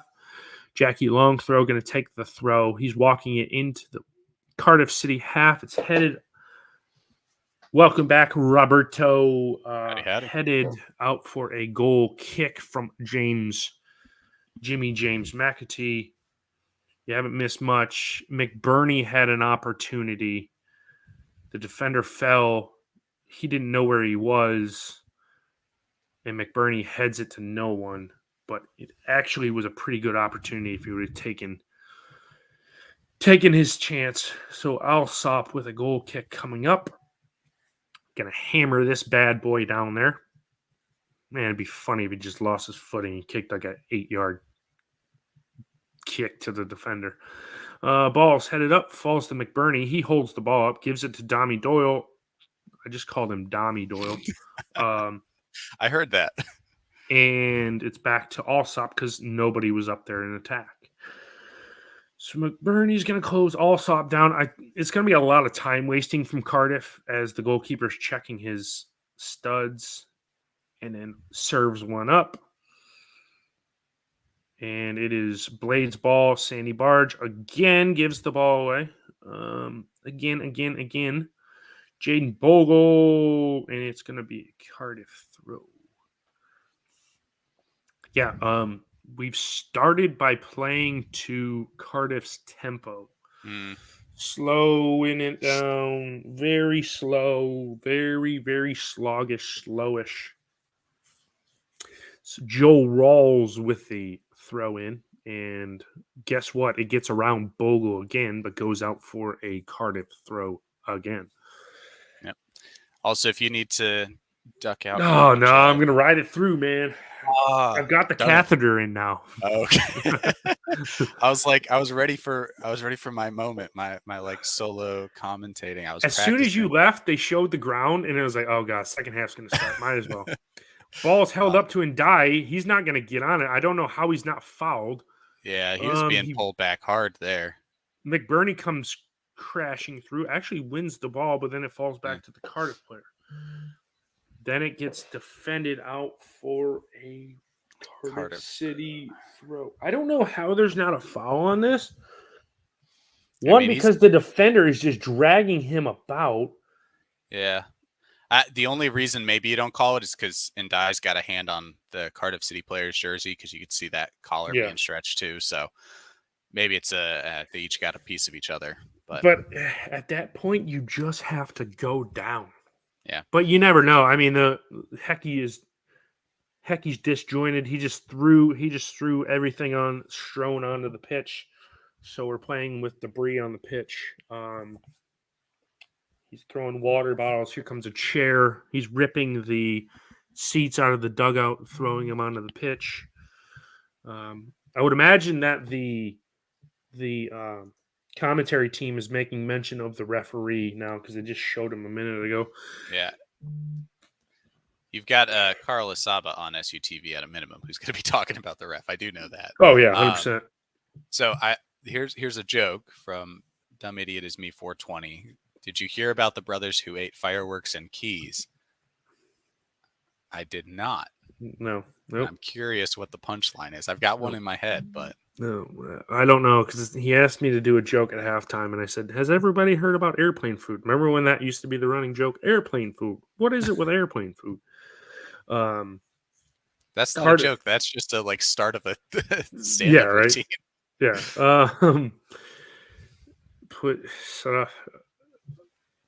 Okay. All right. He just put it in there. If you go down, when the police came. One set off and the other got locked up. Nice. Yeah, there you go. Cardiff have a throw on the right-hand side, about level with the Blades penalty box. Philogene on the ball now, and it's a Cardiff throw near the corner flag as Cardiff work the ball into the box. I feel like the simplest and slightest touch in the box, and Cardiff are going to have another penalty. And here goes Philogene, and it gets deflected in the box, cleared out, and it falls to a Cardiff player, Ete. Yeah. And it is, Adam Davies with these long outlets that McAtee, under control, comes up with. He's cleared out. There you go. That's going to be a yellow card for the substitution of O'Dowda. He's going to go on a yellow card for clearing out James McAtee, and the Blades have a free kick in a dangerous area. Oh, God. Smoke your cigarettes if you got them, boys and girls, because this is going to be a bumpy ride. From this spot, are we thinking Tommy Doyle range? We had a Tommy Doyle free kick goal prediction during halftime. So is this the moment? Is this the opportunity? Your one shot. Well, Sandy Barge is over the ball too. It looks like. What I would Eh, do is I would play the ball out wide here. Well, we got to see how the blade's set up. Tommy Doyle is definitely going to take this one because McAtee and Sandy Barge have kind of cleared out. So I think this is going to be a Doyle free kick. And it is, and it goes nowhere. yeah, I don't think his angle was right Did it there. It take a might have been a little deflection? too head on. Yep, it took a deflection. That's what it was. Oh, Kaba, very nice. it deflected off. It would have been, it probably would have went in if it didn't hit Kaba in the head. Yeah, that actually ended up being a solid deflection off the wall. Yeah, I thought he just whiffed on it, but no, that was a massive deflection. Here comes a set piece from the Blades from a corner.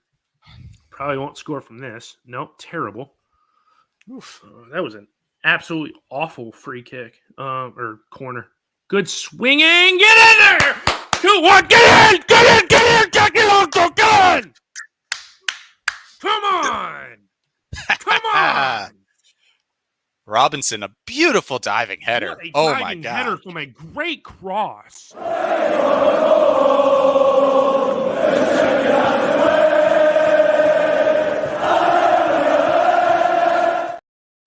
I almost got myself kicked off this YouTube channel because I almost dropped a huge expletive. I almost just ended my career as a YouTube person because I was going to drop a 4-letter word and not many people were going to be happy with it. But let's go, 2-1 Blades. Close up shop, put all the defenders in. This one's over. Come on, Blades. I mean, what a great cross, because you had at least 3 players who probably could have got on the end of that. Robinson, McBurney was very close, and if Robbo hadn't dove for it, Ndai was there. It was basically going to be Ndai's goal, and Robinson gets the header. No chance for the keeper. Wow. That was an assist when it came off the boot of Tom. Now let's don't concede here the other end. Don't do something stupid here. As Philogene, Jesus, they get a chance at the other end. All right, come on, breaks on. And die down. Oh my God, he left foot out the ball. And die down the left-hand side. Cardiff, that was a terrible ball by Ndai. He was trying to make something out of nothing there. But Ndai messed that whole run of play up as Cardiff had the ball. And God, Tommy Doyle just shrugged off a Cardiff player as Ndai is on the ball now. We're going over to the corner flag to start running time.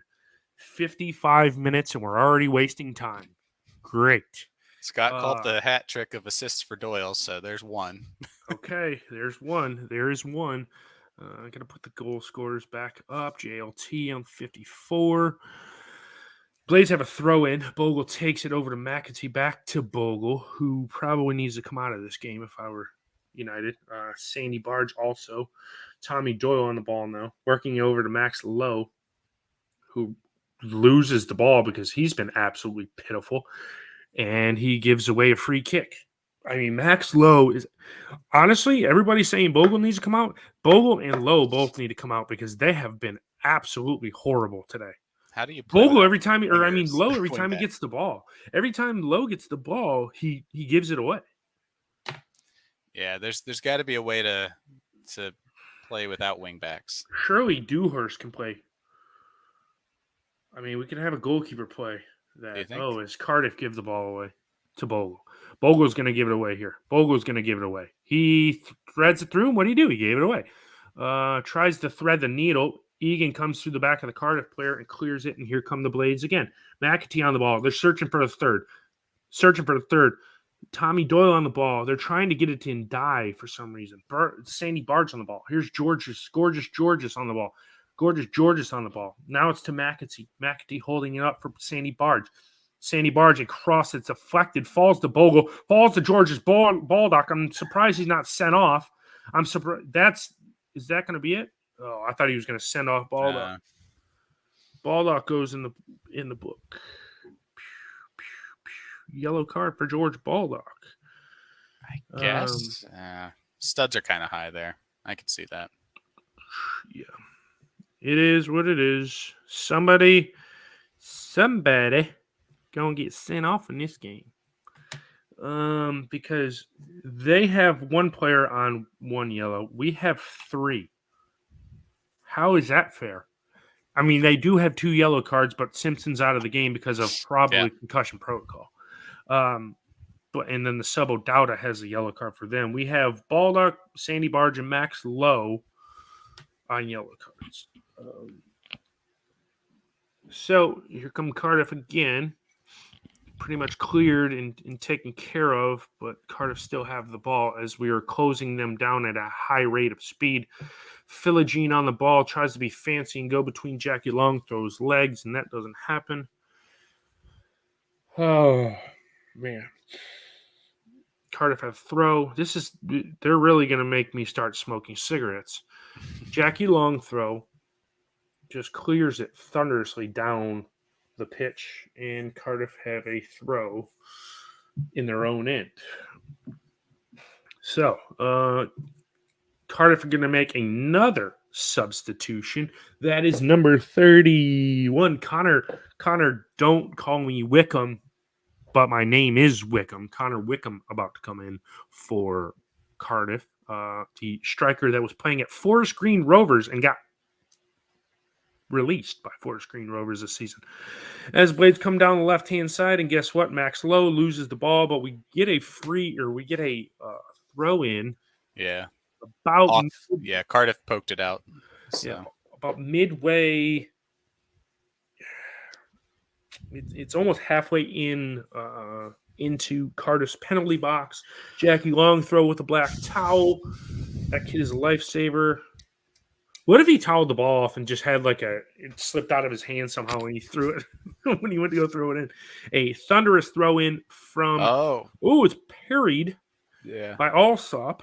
He had to punch it away. On the ball. McAtee. And George Baldock was going 100 miles an hour, and we give the ball away, and here comes the counterattack from the Bluebirds of Cardiff. And that's a terrible ball from Cardiff, and another terrible ball from the Blades. Blades on the ball, when you just calm it down. Calm it down. Sandy Barge on a marauding run. He's getting bundled off the ball, and he loses the ball. Max Lowe, he wants a foul. Sandy Barge, I think he's flipping off the ref. I think he gave him the bird. I think he told him he was number 1. So here come Cardiff after winning the ball off what should have probably been a foul on Sandy Barge. And Sandy Barge is still flipping off the ref. He's just walking by and just giving him the bird. I mean, I don't know how he's not sent off. Adam Davies is going to have to be called into effecto. Jackie Longthrow sees that cross. Caba went up. Davies was just standing there. He wasn't going to get it. Caba puts the ball, tried to head the ball, but Jackie Longthrow. I might have took a last deflection off of Caba. Yeah. But anyway, Cardiff have a throw in, and here's where it gets nervy. Yeah, Robbo did a good job there defending Caba, knew exactly where he was, saw that cross in the whole time. So very, very solid there. Ete. Yeah. If for those keeping score at home, Ete 9 off, 31 Wickham on for the Bluebirds. And we are on 61 minutes. And Bluebirds have a corner. Comes in. Adam Davies does not do anything with it.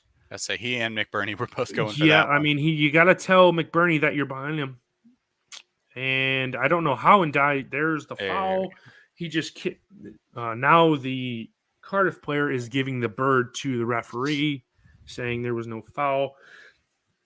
But here comes a little bit of and breathe. Mm-hmm.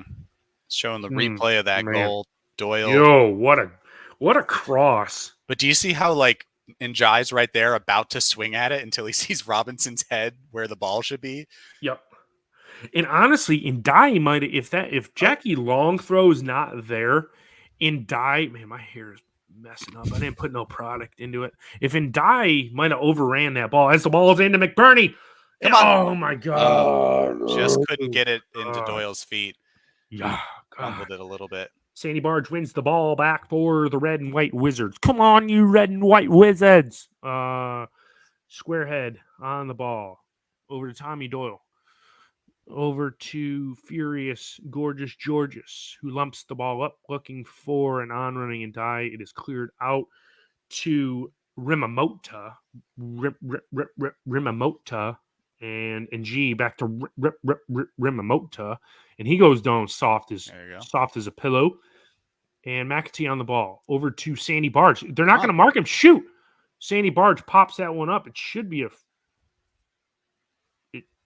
they calling it? Is it a goal kick? I am not certain. I think it's a goal kick. Cardiff players are mad about the no call in the middle of the field. I mean, Sandy Barge has got to take this with.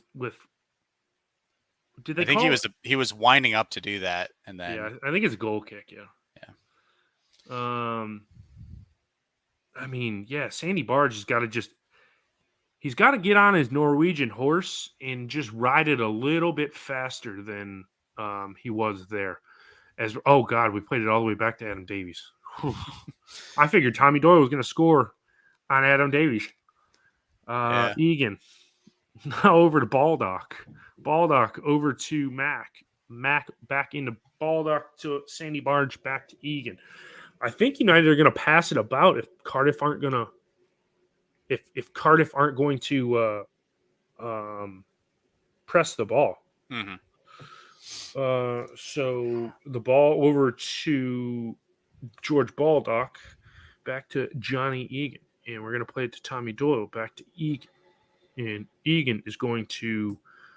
I apologize if you hear any noise in the background. There is a room next to me, and it sounds like someone's getting in the shower. So I will go and apologize for that because I can hear the curtains moving. Or maybe somebody's cutting the grass. I don't know. I don't know which side it's coming from, but I can hear an echo in my headphones. I can't hear it, so that's probably safe. Okay. Yeah. Then again, I'm the one with multiple fans blowing on me. So right. I think it is a goal kick for the Bluebirds. They wing it down. It's cleared out to a United player, but it falls to Wintle. Wintle on the ball, and he looks over and passes it over to the left-hand side, and it goes all the way over to Joe Rawls. Over to that's Mama. There's that man again. He's going to have an absolute ripper of a shot, and Philogene. That was close. Has a go, and that is that is a tighten your butt cheeks up. I mean, give him credit because dude's trying to make something out of nothing. Honestly, all of his shots. If he scores one, it's going to be an absolute piss missile of a shot because none of his shots are in the box. They're all from like 25, 30 yards out. Yeah, I think he definitely seems to have some skill, just a little unrefined, and probably Cardiff's best player so far today. Yes, by far. And the look, what was that? The afro, the hair, and everything. He honestly looks like a 70s disco like bass guitar player. I was gonna say he's got the tall, lanky build. You just put some of the outfit on him, like he could pull that off. We're talking about a little bit of. You might see a man like that on. You remember the episodes of Soul Train that used to be run like 1:30, 2:30 in the morning? Yep. If you're up late, episodes of Soul Train come on. It's just a bunch of guys with afros and stuff. Just dancing and grooving. Yeah, that's what it reminds me of. That's a great reference. Yes. Sandy Barge creates a little bit of space here for Maximus Lowe. He'll probably give this one away. Maximus Lowe trying to give two guys a go, and we get a corner out of it. Yeah, he cut back. If he kept his run going, he had the space to cross it in, and Dye had just made a run into some open space in the middle, but Max Lowe decided to cut back, let two Cardiff City players come and get in his face, and then luckily wins the corner, but probably make a different decision there. You could have had a different outcome. Yes, as Tommy Doyle hikes up his shorts and shows his thighs to us as the corner's taken short and Dye back to Tommy Doyle. Tommy Doyle, the rocket with a deflection. Sandy Barge is going to come back down with it in the box. No, that's JLT. Pardon me. Tommy Doyle back on the ball. Cross comes in, Allsop. Ooh, McBurney almost got there to make it 3-1, but it's saved by Allsop. Here Just come a the few feet in Bluebirds. front of McBurney. Yes, if it was, another great cross in from Tommy Doyle, honestly. As the Bluebirds look to work it down the left-hand side, Joe Wintle on the ball. He looks into Joe Rawls, the Joe brothers, over to Callum O'Dowda. And he's going to look for Philogene, but O'Dowda with a terrible cross and is cleared out by John Egan for a Cardiff throw inside the United half. Now, I will say, Tommy Doyle, first half, shaky. Second half, A little bit. he's there. up Yeah, starting to waver like that. Because his set pieces are coming in nicely. He got that great assist. Yes. And even the free kick that got deflected by the wall led to the corner that thing scored from on, that kind of second ball in after that corner. So I think Doyle is stepping it up this second half. At times, you can see why Cardiff are in a relegation battle. They, they might go on and level this game and could win this thing 3-2. You never know. But at times, they are just like, they cannot make a pass to each other. It's like, because they just played a ball completely out of play that it was supposed to go to another defender. And at times, we've looked like that. But, we look more resolute. They look like they have a few question marks. As Cardiff are on the ball now, going down the right-hand side, trying to work the ball into Wintle. Wintle gives it over to O'Dowda, Callum O'Dowda, down the left-hand side, and it's over to Joe Rawls. Rawls looking inside, going to Philogene. Philogene on the ball. He's probably going to be the only Cardiff player to shoot. O'Dowda trying to cross it. Cross comes in, top of the box. Wintle up there, closed down by two United players, and United see it out. There we go. Ndai on the ball. I don't know why he's turning his back to goal. Why is he coming back towards Adam Davies? God, don't do that. He just fouled the ball. Why are we giving the ball to him? I have no idea why we keep giving the ball back to the worst keeper in the championship.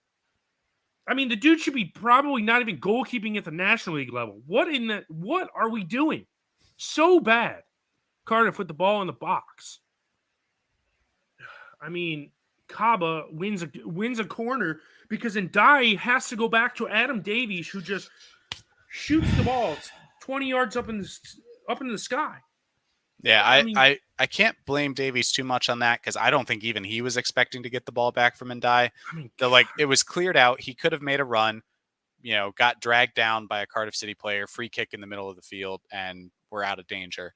Instead, he turns around and Illiman, facing our goal, decides his best option, even though he still has space, is to pass it back, heavy pass back to Davies. And Davies' best he can do is chip the ball basically, which leaves Cardiff in a dangerous position and now have a corner here. 70 minutes. 20 minutes to go. See if United can hold this one up. Ball comes in. It's headed away by McBurney. And it's back to a Cardiff player. It falls, and it is finally cleared out by, I believe that was Furious George, all the way back to Cardiff, and they're going to go all the way back to Allsop because McAtee puts in a shift and just closes down the defender. That's good for Mac.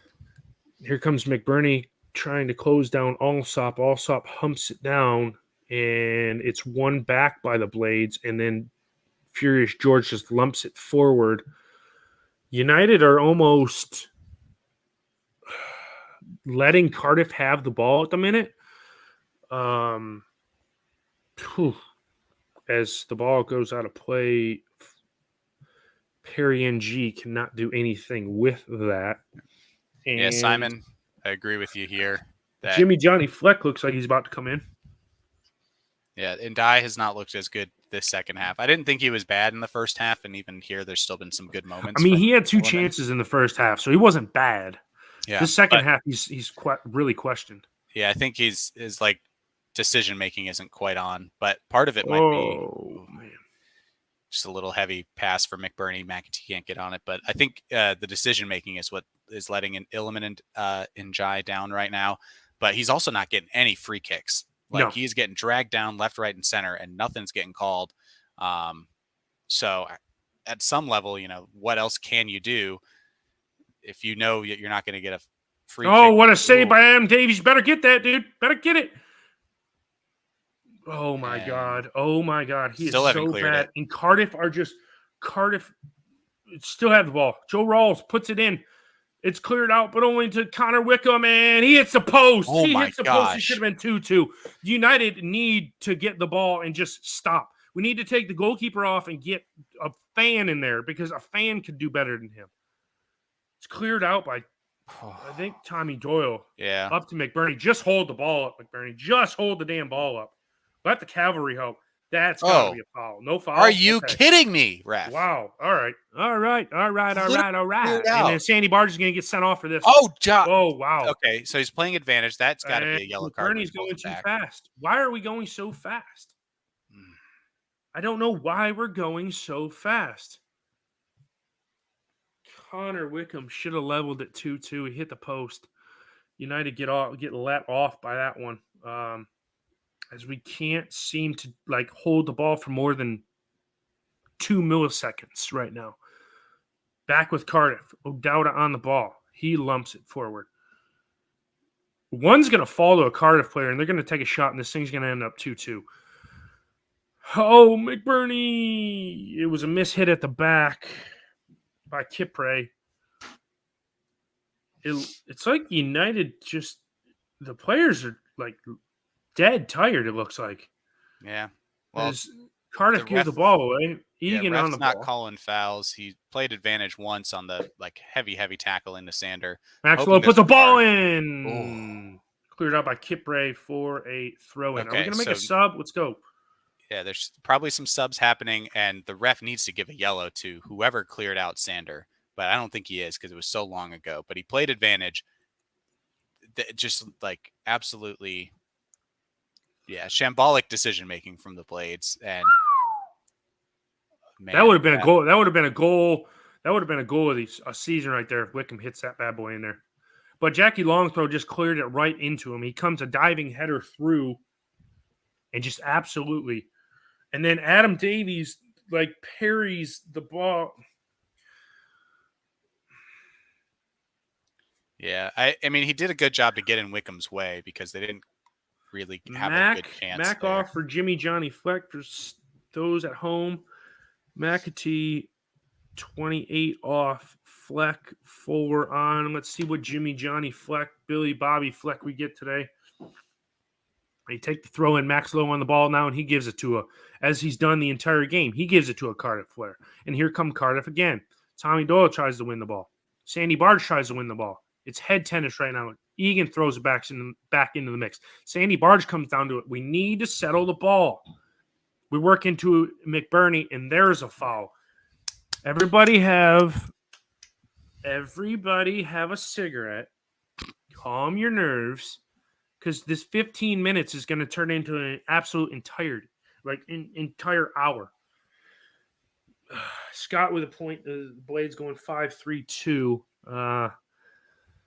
to finish this one. Yeah, we're gonna need a back 10, back 11, and this one to finish it out. As it looks like, is that a Jai over the ball? Somebody with. Oh, that's Tommy Doyle. Yeah, Tommy Doyle over the wall. Lumps it in. Of course, John Egan doesn't score because he was unmarked. Free header, and he puts it high and wide over the bar. Yep. He was offsides. Robinson definitely was. Egan might have been close with McGinnis or Guinness. Whoever. Yes. Number 5. Yes, McGinnis. Cardiff hump it down. Good hold up play by McBurney after he wins the ball. Oh, the ball falls through and dies. Oh, offside. No. Wow. I think the last touch came off a Bluebirds player too, so Ndai should have been on sides. I guess if it was just a deflection, not like an actual touch, but it doesn't matter. I think any deflection, I don't know if it took a deflection from that camera angle. And I mean we've been called offsides 4 times. Jaden Bogle just slings the ball back down pitch. It's been all Cardiff at the minute here. Phyllis Jean on the ball. Phyllis Jean on the ball. Kaba holds it up. And it's over to Rimamoto, over to Perry and G on the ball. Phyllis Jean, Phyllis Jean, Phyllis Jean, Phyllis Jean, close down. Phyllis Jean, Phyllis Jean. Jaden Bogle whiffs on it. Joe Rawls puts it back into the box, and it's going to go out for a Blades goal kick. Goal kick, yeah. Good job. Thanks for all the likes and love and hearts and everything. Norwood on for Doyle. Why? Berger has a yellow card. Oh, my gosh. Well, Kieran Clark's coming in. Norwood, 16 on. Doyle, 22 off. Take your time, son. Take your time. I wonder if Bogle's coming off for Kieran Clark. I mean, maybe. I just still don't know why we have Sander on with a yellow card when Doyle has actually been pretty decent this second half. Yeah. And Doyle isn't going to be able to play in our FA Cup match, so we need him like running out. Bogle is off for, I'm assuming, Kieran Clark. So that's View Kids at Home. Kieran Clark, 26. Welcome back to the side. First feature in like 2 years for Kieran Clark. Jack O'Connell played more recently than Kieran Clark did, and Jaden Bogle, 20 off. So now we're going with a back. I think we're going to let fans onto the pitch and see if they can defend at this point. So here we go. Kids, buckle up. It's going to be a bumpy 12 minutes. So whoever, I cannot remember, someone in the chat earlier said Clark on. Oh, here we go. Oh, come on, die. Come on, get it. Put it in. Bang, bang, bang, bang. Let's go. 3-1. 3-1 Blades. Come on. Oh, didn't mess it up this time. Did not muck it up as I just scrolled right.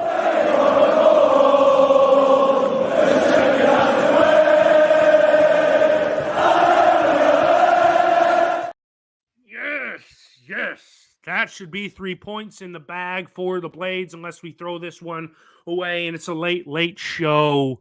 3-1 Blades. Smoke your cigarettes while you got them because I'm about to fire one up. Woo. Breathe, everybody. Breathe. Man. And that was a muck up at the back. Yeah. The beauty is in Die this time. Very similar situation against Burnley. Actually gets it right this time, gets around the keeper, doesn't mess it up, scores the goal. Oh, brilliant stuff from Milliman. And the 3-1 prediction, I called it, Dublin Blade called it, pre-match. It's there. I'd take 4-1 at this point, I'm okay to be wrong with more goals. Yes, we need to, if we were to fall apart and Luton were to catch us, the goal difference is in our favor. So any more, +2, I'm okay with that. I don't want to concede in the last 10 minutes. But, a mess up at the back by Cardiff lends itself to the Blades being in and Ilman and Die with the pressure, draws the mistake out of the defender, kept it short we're going to take McBurney's coming off for Scott's favorite player, Bill Sharp on for. That is McBurney, 9 off for Scott's favorite player, Bill Sharp, 10. Jebison, 36 on for 29 in Die. We're definitely getting some squad rotation now ahead of that Cardiff City game. All Blades at the minute as we have restarted. I need a minute to breathe. I don't even know what I was talking about something before. Kieran Clark is in the middle of a back three. Someone called it earlier when Clark comes on, move Egan over. I'm like, nah, I don't want to see Egan elsewhere. But it is Robbo, Clark, Egan on the back three. So yes, it is. Whoever called that at the beginning of the match too. But unfortunately, and Die interrupted my train of thought. As good ball over the top. Yeah. Is it just too long? No, Maxwell kept it in. He kept it in. It's a. Nah, they're calling a goal kick. Yep. Goal kick. Okay. So, with everything to play for and nothing to write home about. Oh my God, Aston Villa is killing Newcastle 3-0. Okay, so you're up to the minute championship table as we are on 41 played, the same as the chasing pack, aka Luton. We are 8 points clear. 8 points clear with 5 to go. Obviously, Luton play the 3 p.m. kickoffs this afternoon. I believe they play Reading. You would like to tap the headers as getting the 3 points, but if they don't, that puts us 8 points clear with 5 to go. We go and get a result against Bristol City. That puts it 11 with 4 to go. I can't do math. 2 plus 2 is 8. But yeah. It'd be close. Come on, you Royals, as I believe that's who Luton Town take on in the 3 p.m. kickoff. I'm just going to scroll on my phone. No, they play Rotherham. Oh, yeah, our local, I guess you can call them rivals. Come on, Rotherham. And they go away to the New York Stadium, which we didn't play well against Rotherham in either tie. But, yeah, if Rotherham can go and get a result, I would much rather Rotherham take all 6 points, because I forgot the EFL changed the rules this past week, as it's a corner to the Blades. Every game Luton play, they get 12 points. So Luton can take second, and they possibly can catch Burnley for the league title with all their games. If they win, they get 12. Everybody else still gets 3. 6 minutes to go as Norwood just plays the ball off the advertising hoardings, and he's going to swing this one in. Wade's got a corner. A few bodies up there in the box. Egan, Clark. Cross comes in, and it's 4 for the Mighty Blades. For Kieran Clark. The guy hasn't scored. He hasn't played. He hasn't played in years, and he scores. Blades 4-1. That ricocheted off so many people. I thought maybe it hit Sander in the chest or something. I want to see this back so badly.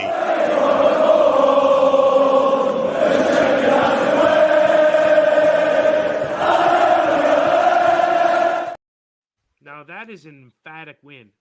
So it's headed down by Jackie Longthrow, and Kieran Clark's being marked in front of him, and he just kicks the ball in. It hits off Sandy Barge, and then it probably would have went in. Yeah. Off of Sandy. It was gonna hit the post, so it was gonna go in. But I mean, I'll take the emphatic Kieran Clark, especially because it hits Sander as his arm's right here. She's like, I don't know if that's a handball, because it's like he can't put it anywhere else. This is where it hits him. And then Clark, you could say he goal steals, like whatever. Yeah, I don't care. He definitely took that off of Sandy Barge, because that should have been a Sandy Barge goal. And the Blades, emphatic winners here, scoring 3 in the second half to put this one to bed. And Robert, we were nervous for what reason? What damn reason, buddy? For good reason. We were out of this game for a while as Jebo's putting Allsop under a lot of pressure. And we want more. Yeah, United fans, we want 10. We want 10. This is probably what the result is going to be a week from today. Sheffield United 4-1 up against Man City, a National League team, in the FA Cup semifinal next week. Yeah. At this point, I love everyone in the chat. I love you, Robert. This is big. Simon pointing out we're level with Borough on goal difference right now, even after their 5-1 win. That's perfect. Let's get 10. We can get 6 more in a few more minutes. Oh, man. All right, Johnny, you're flipping the script, man. Yeah. You said if we lost that you'd win the title, but earlier you were like, oh, you want the Blades to win because you don't like anybody else. Which is it, man? Which is it? I mean, you'll get the league title. I mean, it's here within the next Yeah, there's no way Burnley's going to lose every game and us to be able to catch them. But Yeah, no, there's. Yes, you were right, Steve. Yes, after 5 minutes, I said yes, we were going to lose 1-0. As Kaba has the ball for the Bluebirds poke. on the edge of the box, and here come the Blades again. We have Sir William. He wants to get in on the goals. He lays it off to. Is that an on-running Max Low? No, that's a. Oh, is it Low? I think it is Maximus. I was thinking that might have been Jebbo, but yeah, way out of position, Max Low. Hey, good job there. And Billy almost getting it to him. Yeah, almost laid it off. So at this point, John, I wouldn't say it yet, but I mean, that's why I put it up there, because I didn't want to say it. Yeah, I don't want to say it either. I'm so nervous until it's confirmed. Sandy Barge marauding through. This should be 5. Oh, this should be 5. Get it, Jebbo. Lay it off. Shoot it, Billy. I mean, from some reason, the Blades have found their shooting boots, and the Blades are trying to score 6. Billy needs 250. Yes, Billy needs to get that 250th goal. He's calling for, and that's who Sandy Barge was going to get the ball to, but it got deflected. It wasn't John Fleck and his defender who were running through. That was going to Billy Sharp. Yeah, that was going to Billy. They want to get him in the score sheet so he can get the record. Billy had a shot on goal there. That's that's the whole point of us I want us to get promoted earlier so he can have a chance and an opportunity to get that 250th with a couple of games left. Just give him a run out for both games and see if he can do it. So come on, Rotherham. We're all Millers fans today. We're all Millers fans. We are all Millers. I'll drink Miller Lite if they win tonight. I will buy Miller Lite and drink Miller Lite if the Millers win tonight. Spoken like a true Midwesterner. Yes. So now we're just kind of knocking it about. We're going into the final minute of the 90. Yeah, this is Scott's right. I mean, we haven't battered anybody like we did in the first half of the season in a while. So this is a good, convincing win for the Blades, and it honestly gives all momentum to United at the moment. I mean, if you're Luton, because they have eyes in this game, everybody's like, oh God, look at the scoreline 4-1. It's going to knock their confidence a bit because all they're going to do is just try and go out and get a result against Rotherham when we're already in the books and we still have a game in hand. I don't know how that's a foul on Cardiff when Sandy Barge got absolutely no way tackled. But 4 added minutes, by the way. And United right now seem to be not doing the whole, let's just run it to the corner, which you normally would at this point in the match. It seems to be, hey, let's try to find Billy Sharp. Let's get ourselves some opportunities to get him the ball. Also, Kieran Clark, was his hair that gray at the beginning? I was about to just say that. Old boy's got about as much gray hair as I got. Oh, my gosh. I do not think it was. But it has been months and months since we've seen him play. So, maybe it was. I don't know. Yeah. I could be remembering wrong. Yeah, I don't remember. I could imagine that it was I think it was darker at the beginning of the season. I don't know. But yeah, right now Cardiff just kicking it about at the back. I think they're just trying to protect their goal difference right now. I don't think they're going to try and go because, -3 today for them as it stands is not a good look in their relegation fight. No, that was Norwood. Out over to the top. Allsop picks it up. Yeah, I like it. Yeah. Travel through time. Also, I realized because it was so sour and exciting at some certain points, we missed most of the jokes that Dumb Idiot is Me 420 was putting in. We didn't get to see any of the punchlines. So, if you want to just start throwing random punchlines in the chat, that would be great because I saw all the first line, the question, and then I didn't get to see any of the resolutions of those. Yeah, it's true. I didn't pay attention. I saw him come through, but I didn't. It was in a glance. Give it to Jebbo. Oh, Billy tries to feed Jebbo, and it gets cut out, and it's back with a Dowda right now for Cardiff. Down the left-hand side, it's going to be Connor Wickham, and man, how this game would have changed if Connor Wickham's shot that doesn't hit there, that hits the post, if it goes in, we've got a completely different ball game. But that's why they play the game, as the ball runs out for a Blades throw. So, Chad, why did the Scarecrow win an award? Couldn't tell you. Because he was outstanding in his field. Ha ha ha! There you go. Yeah, there you go. I've heard that one before. That one's good. The punchline was by him. I don't know how we would credit Hecky's job in this game. Clearly fired him up in the second half to come out here and put 3 past the Cardiff keeper, but yeah, it was a good result. This is going to be a good result, and one that the league is going to be taking notice to. Why do tomatoes turn red? I don't know this one. No, couldn't tell you. Could not tell you. It's pretty bad that we're winning like this and we're just turning it over to jokes. Max Lowe had a shot. Nope. I think we've called off the dogs. Ooh, they saw salad dressing. They got real embarrassed. That one's funny. I think I have heard that one actually. So 15, probably about 15 seconds away from full time. If I was a ref, I'd just call it now. Billy's got one more chance. One more chance for Billy. It was going to be one more chance, but it deflected off Sandy Barge for a goal kick, and this will probably be the last kick of the game. Yep. And this bad boy will go full time. So yeah, blow it, ref. Blow it. Come on, why are you? Yeah, there it is. There 3 points to the Blades. 3 points. 3 points. 3 points. I'm gonna play the.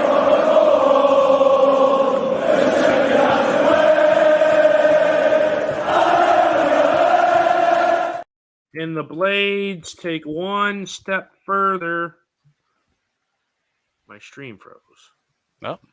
I think my computer froze. That's it. I still see you. I can't do anything, though. Oh. Well, you're still on with us. I can't. I can't. I apologize, guys. I'm trying to eliminate this issue. Oh, and Chad is officially gone now. I don't even see him at the bottom. But yeah, let's recap the game right now. It is 4-1. I'll throw up the full time there. I don't know what happened there. That was weird. I was editing the banner to put the full-time score in, and yeah, you did that. Yep. Yeah, it was weird. It just locked up on me. So I will throw it over to you, Captain Casa. What is your thoughts as the Blades take 3 points, an inch closer to the ultimate goal of the Premier League, with 5 games remaining in the schedule? You're on the same amount of points or same amount of games played as Luton Town. We are 8 points clear at the minute of the chasing pack, i.e. Middlesbrough, which we have a game in hand over. They are on 42, and we're 8 points clear. 8 points clear of Luton on the same amount of games. Your thoughts on the result for the Blades today? Big 3 points. Yep, absolutely big 3 points. It seemed like it was not going to go our way. It was going to be a negative result throughout that first half. Second half started, and really it was, I think Tommy Doyle just stepped it up and brought that confidence to the side at the beginning of the second half. We win a good set piece, a free kick right outside of the area. I think it was McAtee that got brought down. And then from that free kick, the deflection leads to a corner. The corner taken by Doyle was put well into the area and then cleared out. And between him and Bogle, Doyle gets it back and puts an amazing cross in. And you got that rocket header diving from Jack Robinson at the back post. Looked like Ndai was there as well, could have cleaned it up. So it was really an assist before anybody even took a touch inside the box, and that changed everything. Really got us moving forward. We felt positive. We felt more comfortable, more confident on the ball, and that's what we were missing the whole first half. And then really the 2 late goals were all about just like constant pressure, and Dye not messing up the chance to round the keeper and put an easy one in. So great to see him do that in this match that he couldn't do against Burnley. And and then the last one for Clark, it was again another one that was just going to be in the back of the net, maybe off of Sander, but Kieran emphatically toe poking that one home. But yeah, it really was just a matter of getting into that second half and getting a lead and then building that confidence throughout the rest of the game. Great 3 points, great turnaround.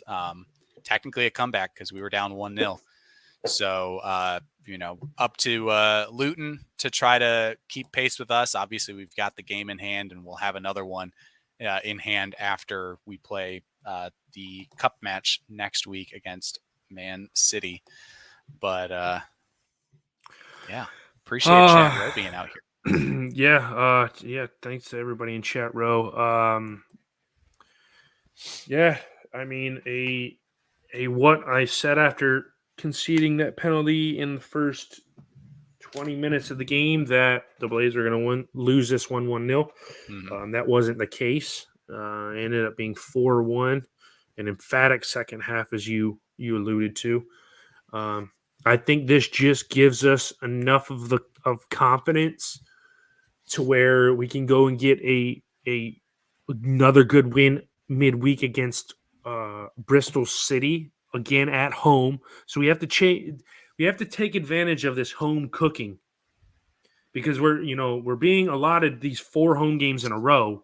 Yeah. Aside from the Man City game, we've got to take these results, and we've got to with them being at home, we got to take the home crowd. Excuse me, as important as that home crowd is at Bramall Lane, we have to take that and turn that into, a big 3 points.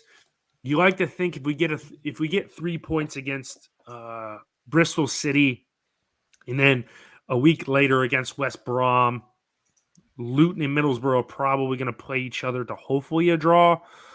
You like to think that following home game against Preston, we could probably steal our promotion back to the Premier League. I like where we're heading. Honestly, I really like where we're heading. It's just everything's good right now in terms of United World.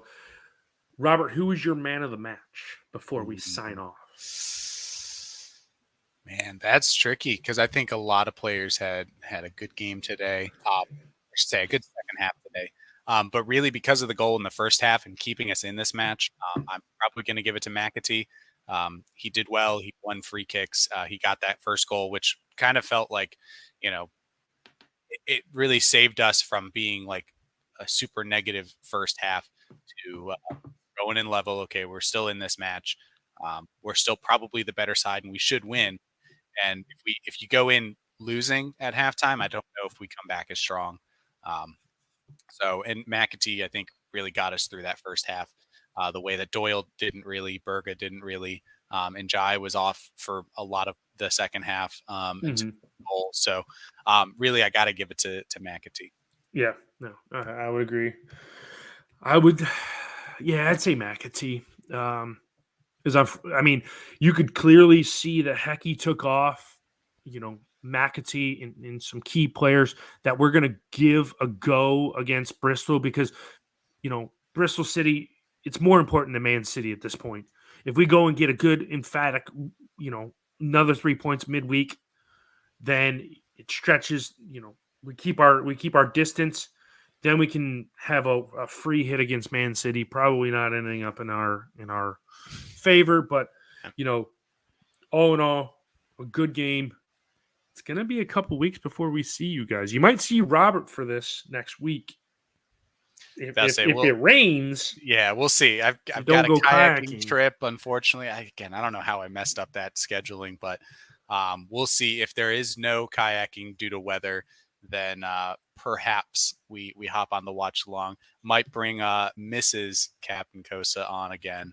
There you go. We had a fun time when we played Wrexham doing the watch along. So we'll see though. Definitely, it'll be a minute before another league match that we can do a watch along for. So it'll probably be 2 weeks from today, our next weekend league match, because we play Bristol City midweek, Man City next weekend, then we play West Brom. And I think who's that set up for? Is that might be Preston after that? Yeah, so that'll be good. Yes, might be depending on how other results go, that could be the match that sees us get the. Don't want to say it to jinx it, but So tune into the next watch along for sure. It's going to be a fun time. Very important matches coming up for the Blade. Yes. And in the interim, transition to make sure that you've liked the stream if you haven't already, wherever you're watching. Make sure that you subscribe to this channel, Sheff United Way, for more watch alongs. You've got match reactions, match previews, interviews. They do score prediction videos. Nick and Ollie each week, the running total of who's got the better predictions. I can't remember who's in first place right now between at least the two of them. But definitely get on that if you haven't already. Red Half of Sheffield podcast with that guy right there. And that guy sometimes. I'm pointing the wrong way. See, I lined that up perfectly. I was like, my scarf's here. He's on the scarf side. Yep, I do show up sometimes. And I'm going away from the video. Yeah, there you go. Noah is on the podcast as well that Chad and he do. He's obviously West Coast Blade, so very early in the morning. We don't expect him to do these early kickoffs for the watch along, but he's usually here as well. And other